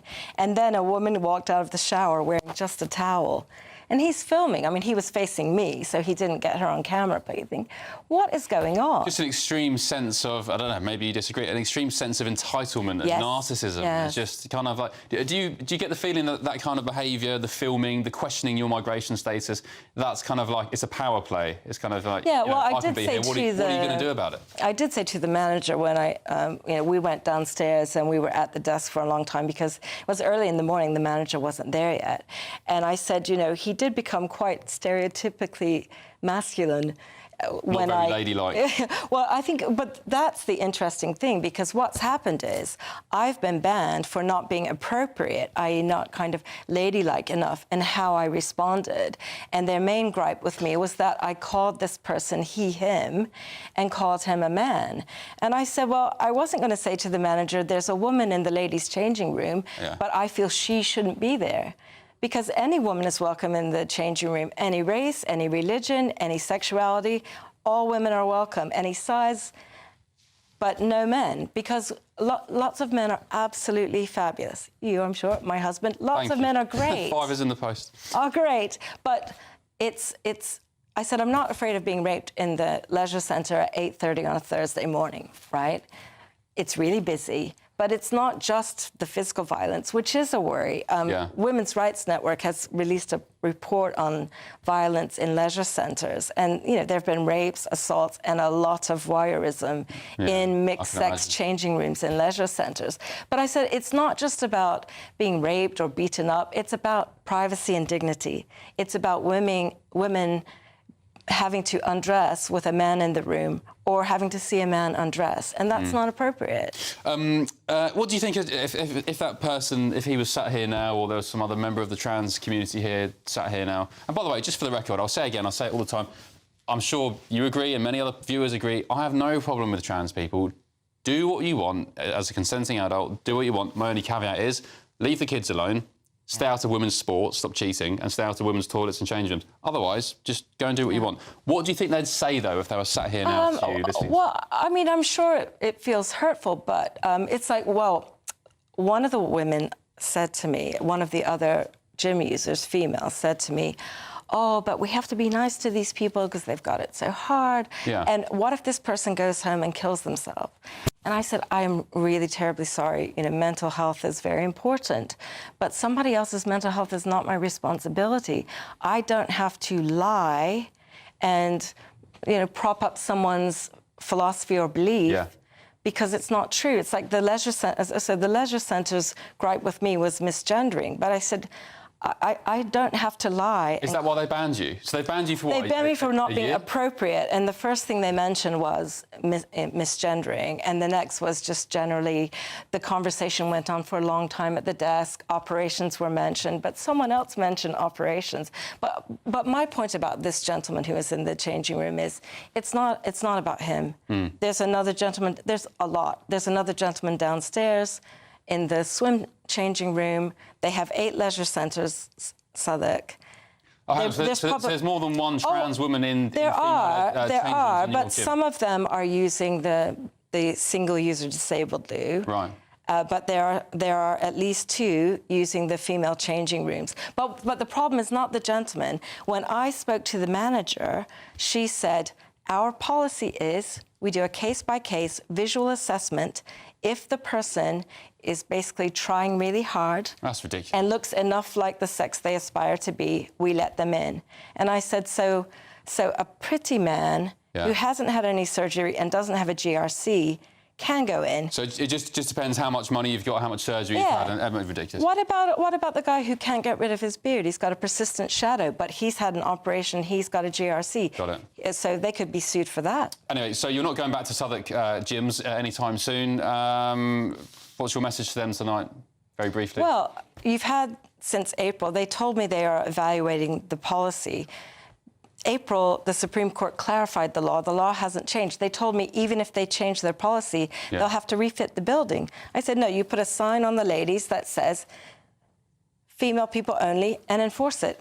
On the male people only and enforce it. And we're done. Well, Southwark have said to us in a statement, Southwark Council, to help ensure the best environment for everyone in our leisure centres, all leisure members are expected to follow the terms and conditions of their membership at all times. If terms and conditions are not met, we may suspend membership temporarily or permanently. We don't comment on individual cases. Well, to be honest with you, Marat, it sounds like you're better off training elsewhere if they're going to treat you like that. Thank you for coming in. Appreciate it. Thank you so much, Ben. Merry Christmas to you, and yeah, Happy New Year. Right, coming up on Patrick Christys tonight.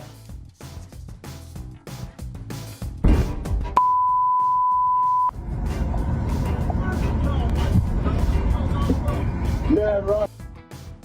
Well, talking of wayward men, do you want to know why that guy won the award of Britain's angriest cyclist? Take a look. I forecast a perfect holiday in the sun. Weather looking good then? For sure, and no worries about our travel insurance. All Clear Travel Insurance sponsors GBNews Travel Destinations Forecast. Hello. Large parts of the Mediterranean looking pretty wet through the Christmas period. Some heavy showers around, some snow over the Alps, and for Madeira also a brisk northerly wind bringing a chill and a fair few showers. Wet weather across Morocco and for the Balearics, and heavy rain for Italy, especially in the north. Some big downpours too for Croatia and down into Greece, although much of the Greek islands will be dry and sunny. We'll continue to see sunny skies in Santorini through the rest of the week. All Clear Travel Insurance sponsors GBNews Travel Destinations Forecast. Hi there and welcome to the latest update from the Met Office for GB News. It is dry finally for much of the UK, but increasingly windy during the next 24 hours, and that wind coming from the east is going to make it feel cold. That's the main idea for Christmas Eve and Christmas Day. Cold easterly winds, particularly for the southern half of the UK where the isobars are more tightly packed together. The easterlies at the moment bringing cloud cover, but the cloud tending to lift and break a bit more overnight as drier air filters in from the east, and as a result a few breaks in the cloud across eastern and central parts of the UK, more especially Scotland, where we will see a touch of frost in places because of those clearer skies and lighter winds for Christmas Eve morning. But that's where the best of the sunshine will be first thing across much of Scotland. A brighter and drier start compared to the last few mornings. For virtually everyone, it is a dry start to the day, and Northern Ireland looking a bit brighter as well, some patchy cloud remaining. And we also see a continuation of the patchy cloud across England and Wales, but the cloud a bit higher, and as a result it's not quite as gloomy as it has been during the week so far. Some decent cloud breaks then for many of us on Christmas Eve, with sunny spells coming through, more especially into the afternoon. Just some patchy cloud remaining across eastern parts, with this easterly wind strengthening all the while. That's going to make it feel cold, 5 to 7 Celsius on the thermometer, but feeling more like 1 to 3 degrees in the wind. The wind strengthens further on Christmas Day, risk of coastal gales around the south coast first thing, and that wind a key feature, bringing in perhaps the odd sleety shower to the far southwest of the UK. Otherwise it's dry for most and with plenty of sunshine, but feeling really quite raw in the wind, especially if you're in the south or the east. A similar day to come on Boxing Day. You want to know what's really going on in the corridors of power? Labour don't know what to do with you half the time, and that makes you quite lethal in the chamber. Get behind the headlines with Chopper's Political Podcast. Join me, Christopher Hope, as I sit down with the great and the good of British politics. We'll see where this ruling takes us. These are the stories shaping our nation. Chopper's Political Podcast, available now on all platforms. Listen in and stay ahead. Decisions made in Washington aren't just shaping America, they're shaping Britain too. From migration to global security, from crime to health. Whatever happens in the White House today will be felt in your town or city tomorrow. That's why The Late Show is live from Washington, D.C. Cutting through the politics to show you what it all means for Britain. The Late Show live every night at midnight. Only on GB News, Britain's news channel.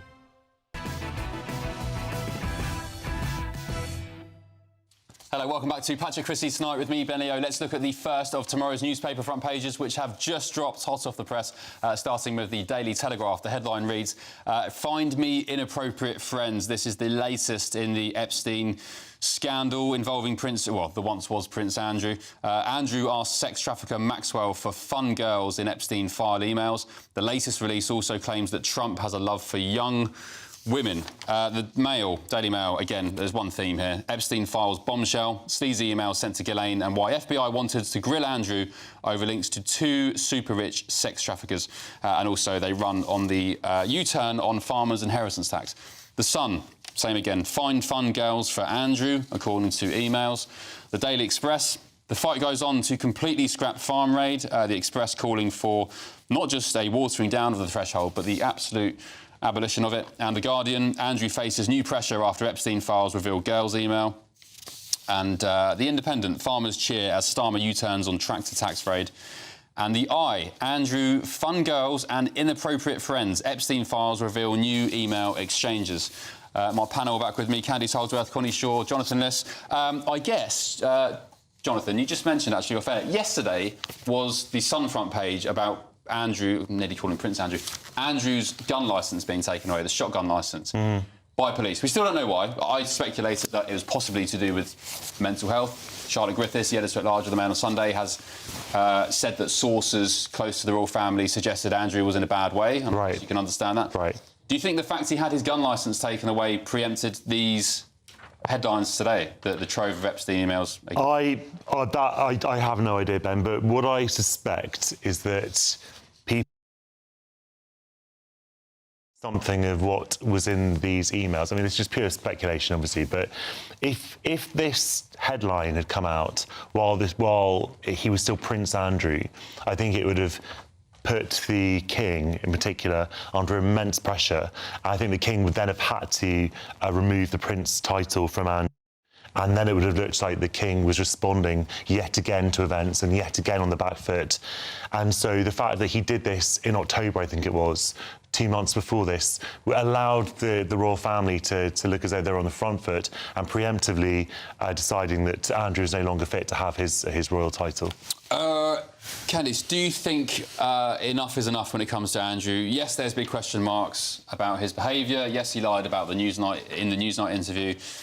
But I said last night, whether you think he's done right or wrong, he is still innocent until proven guilty. There are now concerns for his mental health. Where do we draw a line at this? I'm with you on that one. I hold no candle for Andrew as a person, but I think the presumption of innocence is an ancient right in this country, and he's never been given any right to reply, and a lot of this is very, very, very conspiratorial and hasn't been properly established. And I think that it is becoming a bit of a frenzy now and a bit of a witch hunt. I'm not defending him, I'm just saying that there are certain principles that we need to uphold. But he hasn't been. I mean, he hasn't been sort of, arrested for anything. Obviously, there's not. When no one's talking about depriving him of his liberty or anything like that. It's about the royal family deciding whether or not he should lose a courtesy role, a courtesy title, right? Sure. But I think the presumption of innocence. Trials. I think it should be an ordinary life. I think we should think carefully before we destroy a man's life. Sure, but I mean, the optics was so bad and the negative publicity was so bad that if the royal family just said, well, he's innocent until proven guilty, that would have been a disastrous PR move for them. I understand what you're saying, but they also had to act and be seen to act. But that's the problem. If you're too pragmatic and you don't pay attention to principle, after a while these principles disappear. At some point, you just have to draw a line. I think also, Connie, it's more than just losing a role. You've not just been stripped of your titles and your princehood. Actually, this is, again, I have my opinions on Andrew. I won't say what they are, but, he paid off Virginia Giuffre, at least his mum did. But he is still innocent until proven guilty. And from a human perspective, regardless of your thoughts on this, he's a human being, he's like you and I. He's lost everything. He's been stripped of the identity that he's only known since he was a child. He's been banished pretty much to the Tower of London. He may as well have been. His life has been wrecked. So is it just time to leave him alone? What's the benefit to all this? Because he's not going to go to the US and give evidence to the FBI. The benefits of the front pages, and like you said, I agree. It's quite hard to articulate that you have sympathy for someone who's being dragged through the mud at the same time understanding that what is being revealed here seems very concerning. But at the end of the day, we can't expect papers not to run this, even if, he is innocent as it stands. But you would think what was going through his mind as he was involved in this. I mean, these are official documents being released, and he's obviously the person who sent this email. It's all over the front pages. What on earth was he thinking? Did he think he could, even if he's not done anything illegal, I wonder what he was thinking at this moment in time. Did he really think that this would forever, no one would know about it ever? And this is also a huge public interest defence, Ben, in people knowing that, a senior member of the royal family who was being publicly funded was also engaged with someone of this nature. I mean, he's certainly guilty of being a very silly man indeed, and, arguably some people call him a little bit dense, a little bit thick as well. And he made I just think he made a lot of enemies also in his public career. He was notoriously arrogant and sort of talked down to people and really sort of pulled rank all the time. And this is obviously that you reap what you sow. Well, look, he's been humbled, and he's been humbled. I just think when there's reports from the likes of Charlotte Griffiths saying that his mental health is under question, he's being visited by friends and family. Even there was a story yesterday saying Beatrice had pretty much disowned him. I mean, as a father, to read that, you just kind of think, well, I don't know, what's the point anymore? It's well, look, obviously, it's from a personal perspective, so it must be obviously very, very devastating for him, there's no question, but it still is in the public interest for newspapers to print stuff about him when it's in the public domain. Can we look at the front page of The Guardian? Whilst, I don't know, normal people, me, you at home, listeners, will be out maybe Christmas shopping, getting some snacks and some booze in for Christmas, Greta Thunberg has been sitting in London on a hunger protest. She was arrested. Oh, I think she was. No, she's not. She's not hunger striking. No, she's protesting for the hunger strikers. Yeah. Look, this is for me, and Connie and I were talking about this in the green room. I think this is completely extraordinary because no matter what you think about the law, I don't see how saying I support Palestine Action prisoners could be a crime, because a prisoner is not a prescribed organisation. Saying that you support Palestine Action is, as it stands, a crime. I think that's completely preposterous and outrageous. But saying you support the prisoners, no way. That'll get thrown out in a second. We've got to be slightly careful because she's been arrested and the case is active, so we'll move on swiftly. I want to share this with you. It's Britain's angriest cyclist who appears to be living up to his name again. New footage shows the 62-year-old stopping his bike to hurl abuse at members of the public, including a new mother, after striking a pet dog. His name is Peter Abbott. He was already banned from driving following another infamous road rage incident, and he subsequently breached his licence, or his suspended sentence, rather. Let's take a look at the latest incident.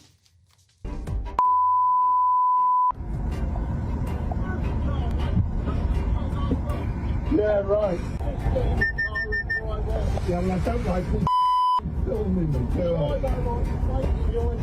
Yeah, right. Any of you cycle here? Any like for allowance in the building? No? No, although I encounter them a lot on the pavements, which drives me absolutely crazy. Mad as well. Yes. Yeah. Right. And when they jump red lights as well. What did you say, sorry? When they jump red lights. They do. They're a bit like the Daily Mail, actually, sometimes. I like things cycling's great, but when cyclists behave badly, I do get a bit right-wing, actually. Oh, yeah. Tax them. Tax the cyclists or stay off the road. Right, coming up, more front pages in just a tick, and a very sweet Christmas message, and he'll be pleased about this, from someone very close to me. Back in a tick. Britain deserves a newsroom that puts the facts and your voice first. Well, and that's what you get on GB News. Lively debates, lively conversation. And we're not afraid to hold power to account. And each other. So join me, Andrew Pearce. And me, Miriam Cates, for Britain's Newsroom, weekdays from 9:30 on GB News. Good afternoon, Britain. Weekdays from midday. I think a lot of you at home are going to be quite annoyed with this. Now, Tesco, the big supermarket chain, appears to have got rid of the famous Christmas trees, instead renaming them evergreen trees. Evergreen There's trees. the evergreen tree. Here we are. So if you're listening on the radio, these are pictures of their boxes of artificial Christmas trees without the word Christmas on them at all, instead calling them evergreen trees. There are still a number of Christmas trees available called Christmas trees. Christmas trees, but I think it has clearly annoyed quite a lot of people. Why do you call them evergreen trees? Can't you just call them Christmas? Just call them Christmas trees. I call them Christmas trees even outside of the time of Christmas. If they look like a Christmas tree, I call them a Christmas tree, don't you? Yeah, I do. And the Conservative leader of the London Assembly, Susan Hall, she's told The Telegraph, it's Christmas. It's a Christmas tree. People don't tend to put up green plastic fir trees for any other reason. It's all stupid nonsense about offending other people and other religions. Well, below that, this is supposed to be a Christian country. We have Christmas. Let's celebrate it, says Susan Hall. Actually, other religions are not offended by the celebration of Christmas in a Christian country. You speak to Hindus and Buddhists and the vast majority of Muslims, they're not in the slightest bit bothered and actually will join in those celebrations as well. It doesn't offend them. But what you've got are marketing divisions within these big companies where you've got Tarquin and Tabitha who feel that we must, you know, do what we can do to not offend the great British public. But the great British public are the ones that are actually buying the product and they're not in the slightest bit offended. Can I just say it offends me that we've got Christmas already and it's not December. GB News, the People's Channel. Join me, Nana Akweer, for an informative, interactive news programme with a difference. It's fun. No, he didn't say that, Dave. I'm so surprised. I think there's an element of truth to that. Join me from 3 p.m. every weekend, only on GB News, Britain's news channel. In the GB Newsroom, we bring you the news as it happens. With our team of dedicated journalists across the UK. We're ready to keep you up to date with what's happening every half an hour, every single day. Bulletins here on GB News. The People's Channel. Britain's news channel.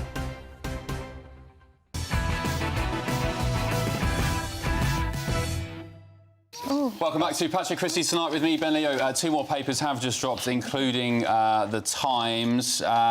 Same old story, actually. It's about farmers and the once was Prince Andrew. I always keep calling him Prince Andrew. Mountbatten, Windsor. There was one story at the bottom of the Daily Telegraph that caught our eye amid a pretty lacklustre news evening, actually. It's at the bottom here. Expert blamed Letby for infection death. So this is about Lucy Letby, the baby killer. It says a new baby that Lucy Letby has been accused of murdering died from an infection. That's according to experts. So Letby was present when baby 17 collapsed at the Countess of Chester Hospital, but was never charged with his death.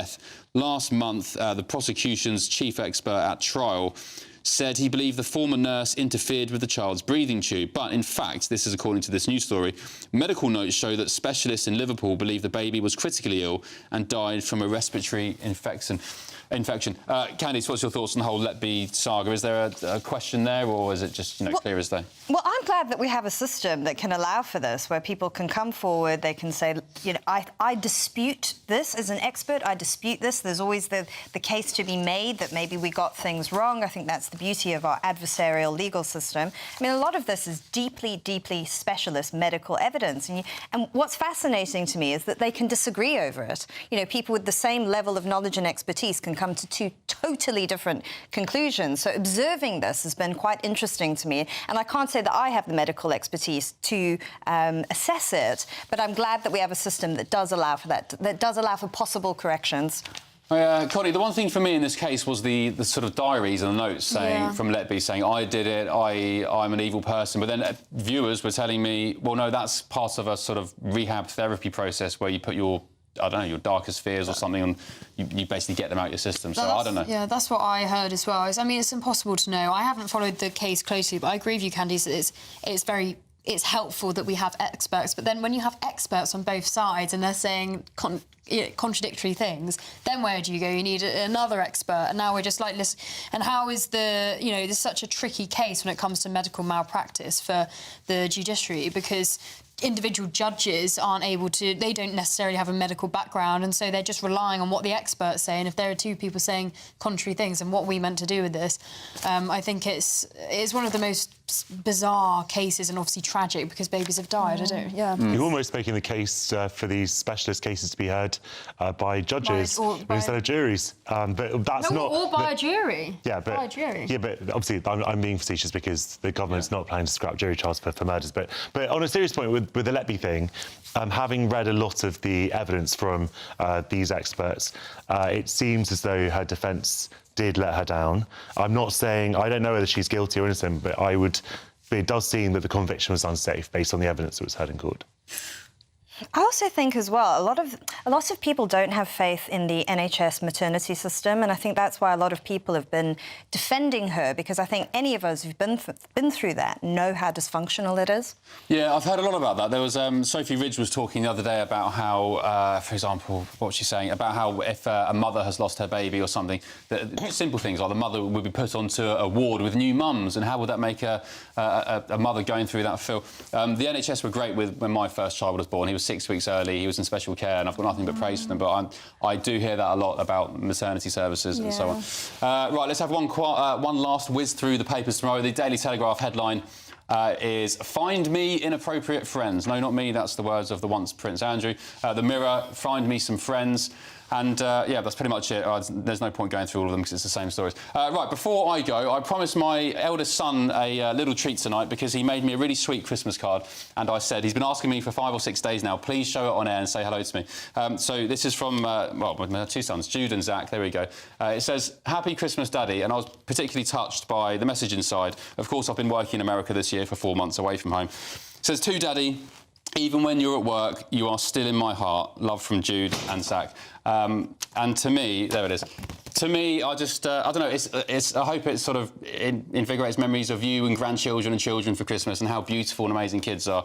So, yeah, thank you, Jude. Thank you, Zach. I love you very much, and Merry Christmas to you. Right, that's it. Patrick Christys tonight, late edition, is coming up in just a sec. I'll be here. Don't go anywhere. First of all, though, let's get your weather. See you in a sec.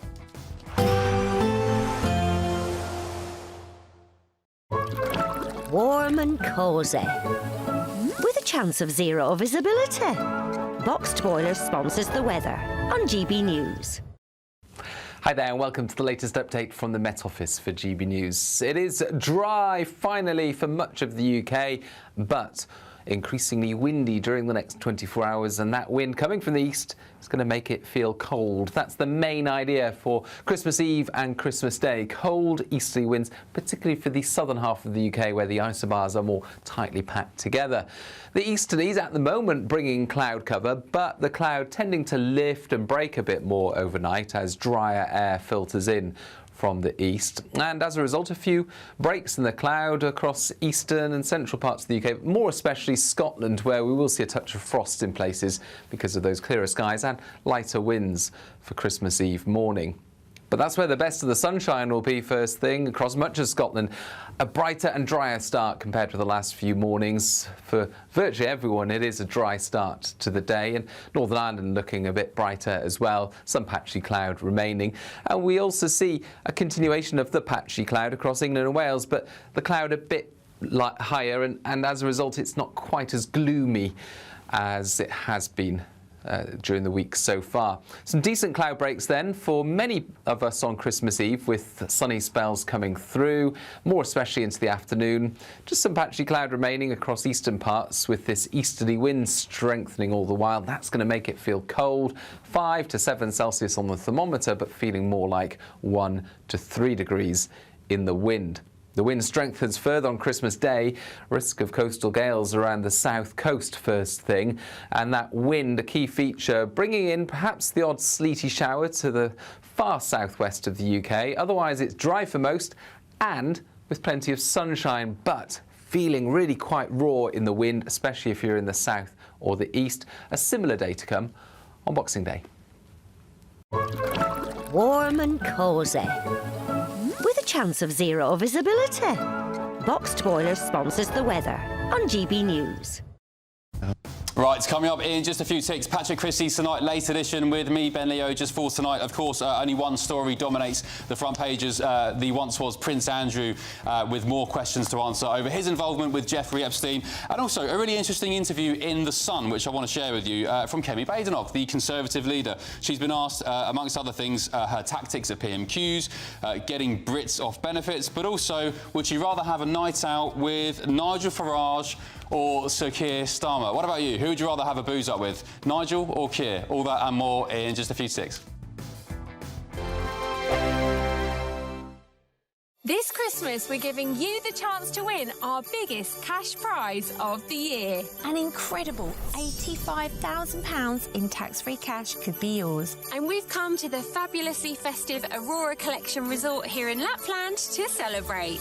£85,000 of tax-free cash really could be yours. For another chance to win £85,000 cash, text cash to 63225. One entry costs £2.50 plus one standard network rate message. Or text bonus to 63225. 5 entries cost £5 plus one standard network rate message. Go to gbnews.com/win. Entries start at £2.50. Call 0903 686 3232. Calls cost £2.50 plus your network access charge. Or post your name and number to GB18 PO Box 8690 Derby DE1 9TT. UK only. Entrance must be 18 or over. Lines close at 4 p.m. on the 30th of January. Please check the closing time if listening or watching on demand. Good luck.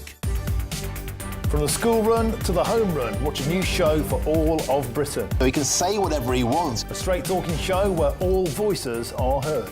And, you know, when are we going to stop talking about smashing the gangs and actually do it? With the stories that matter from every part of our country. There's a bit of a crash landing there for your Chancellor. Bold, fearless and standing up for you. That's me, Martin Daubney, 3 p.m. till 6 p.m, weekdays, here only on GB News. The People's Channel, Britain's news channel.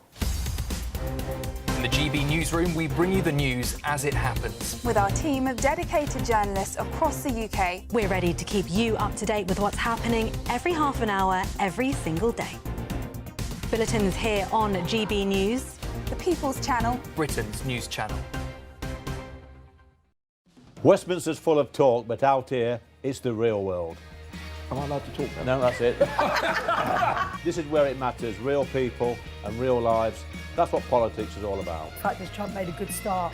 No. Straight answers, no spin, and just a couple of pints. How many fingers have I got up? About 10. So join me for Lee Anderson's Real World every Friday at 7 p.m. only on GB News.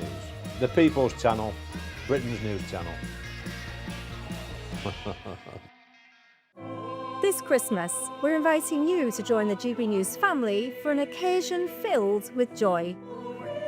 A chance to come together and lift our voices and celebrate what truly brings us closer at this time of year. So whether you're with friends or family or simply in the spirits of the season, we would love to share this special night of carols with you. Carols by candlelight tomorrow at 8 o'clock only on GB News, the People's Channel, Britain's news channel.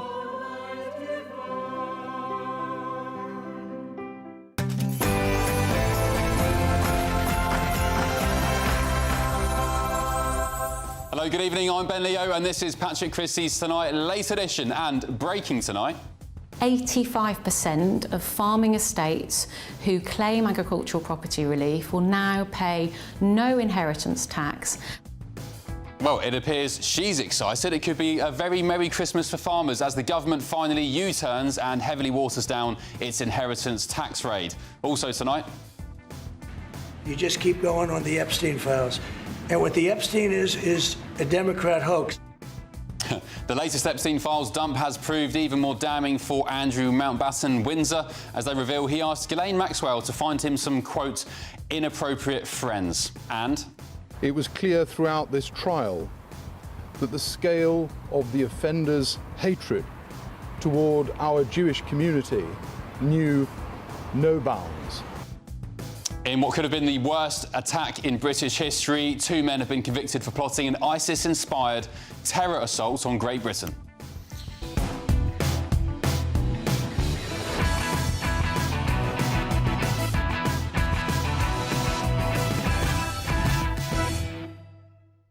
Joining me on Late Edition tonight is the External Affairs Officer at the Free Speech Union, Connie Shaw, the former headliner, GB News superstar Steve N. Allen, and the GB News contributor, Jonathan Liss.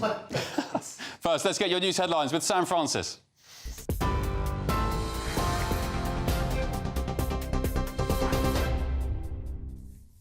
Very good evening to you from the newsroom just after 11 o'clock. The top story tonight, after months of protest and mounting pressure, the government has softened its inheritance tax plans for farms, lifting the threshold from £1 million to now £2.5 million. Ministers had planned to tax inherited farmland worth more than £1 million from next year, triggering warnings the policy could force family farms to sell up. Farming groups say it's a step in the right direction, but insist many businesses are still at risk. Reform UK leader Nigel Farage has said it's another but a welcome Labour U-turn and a Christmas gift for Britain's embattled rural communities. Well, this government's well known for U-turns, but this is a very welcome U-turn. The raising of the threshold to £2.5 million will make an absolutely enormous difference. Sure, some will argue it needs to be even higher, but it is a massive step in the right direction for small family farms right across the country. In other news tonight, 2 Islamic State extremists have been found guilty of plotting what police say could have been the deadliest terror attack in UK history, intending to target Manchester's Jewish community. A jury at Preston Crown Court convicted 38-year-old Walid Sadawi and 52-year-old Ammar Hussein after they brought assault rifles, handguns and ammunition for a planned suicide attack. Prosecutors said they viewed Jewish people as their primary targets, with Christian victims described as, quote, a bonus. A third man, Bilal Sadawi, was also found guilty of failing to disclose information about the plot, as Greater Manchester Police warned the attack could have caused mass casualties. Russell Brand, the comedian, is facing 2 further criminal charges, including 1 count of rape and 1 of sexual assault, police have confirmed. The Crown Prosecution Service says the new charges relate to 2 additional women, on top of 5 existing charges involving 4 women. Brand has already pleaded not guilty to all previous allegations, which followed reporting by dispatches on Channel 4 and the Sunday Times. He's due at Westminster Magistrates Court in January, with a trial also listed at Southwark Crown Court next June. And in the US, new documents have been released by the Justice Department, part of the long-awaited files linked to criminal investigations into Jeffrey Epstein. Among the 11,000 files is an email asking for inappropriate friends sent from an account signed A at Balmoral to Epstein's associate Ghislaine Maxwell. The 2001 message appears under the alias The Invisible Man. That's a name also linked to an address listed in Epstein's contacts under the Duke of York. The emails, though, don't allege wrongdoing, and Andrew Mountbatten Windsor has repeatedly denied any misconduct. Those are the headlines. Join us again from the newsroom 9:30 tomorrow morning. For now, though, the late edition and Ben.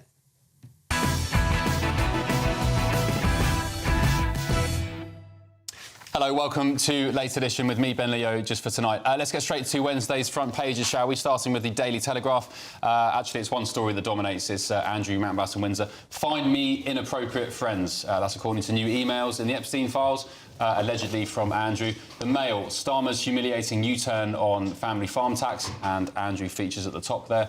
The Express, fight goes on to completely scrap farm raid. The Guardian, Andrew faces new pressure after Epstein files reveal girls' emails. The Eye, Andrew, fun girls and inappropriate friends. Epstein files reveal new email exchanges. The Mirror, find me some friends. The Sun, find fun girls for Andrew. And The Independent, farmers cheer as Starmer U-turns on tractor tax raid. And The Times, again, farmers win tax climb down. My panel this evening on Late Edition, the External Affairs Officer at the Free Speech Union, Connie Shaw, political commentator Jonathan Liss, and the GBNews contributor and superstar Steve N. Allen. Why are you laughing, Steve? Because by mentioning me being a superstar, it implies the lack of superstarness to everyone else, which I think was felt earlier on. I think we know I'm only here for the Ofcom, mate. I don't think... Ofcom superstar. Ofcom superstar. Right, well, you are GB News OG, so I think you have some special superstar qualities. Right, I guess there's one story doing the rounds. The Epstein files keep coming.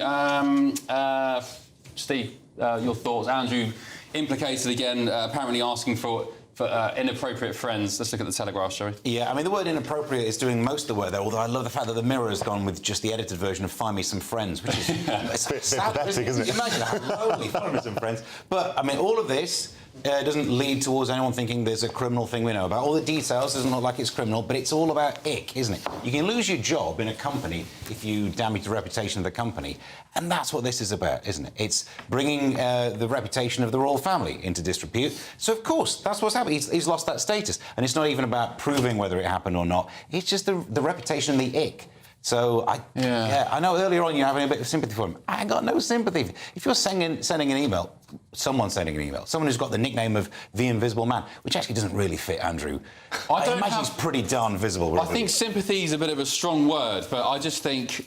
What is going to come now of just continually bashing? I mean, he's lost everything, his titles. He hasn't lost everything, but you said it a few times. He's living in absolute luxury at the King's expense. Now, I'm not saying what the King does with his money is a matter for him and also us, but kind of him.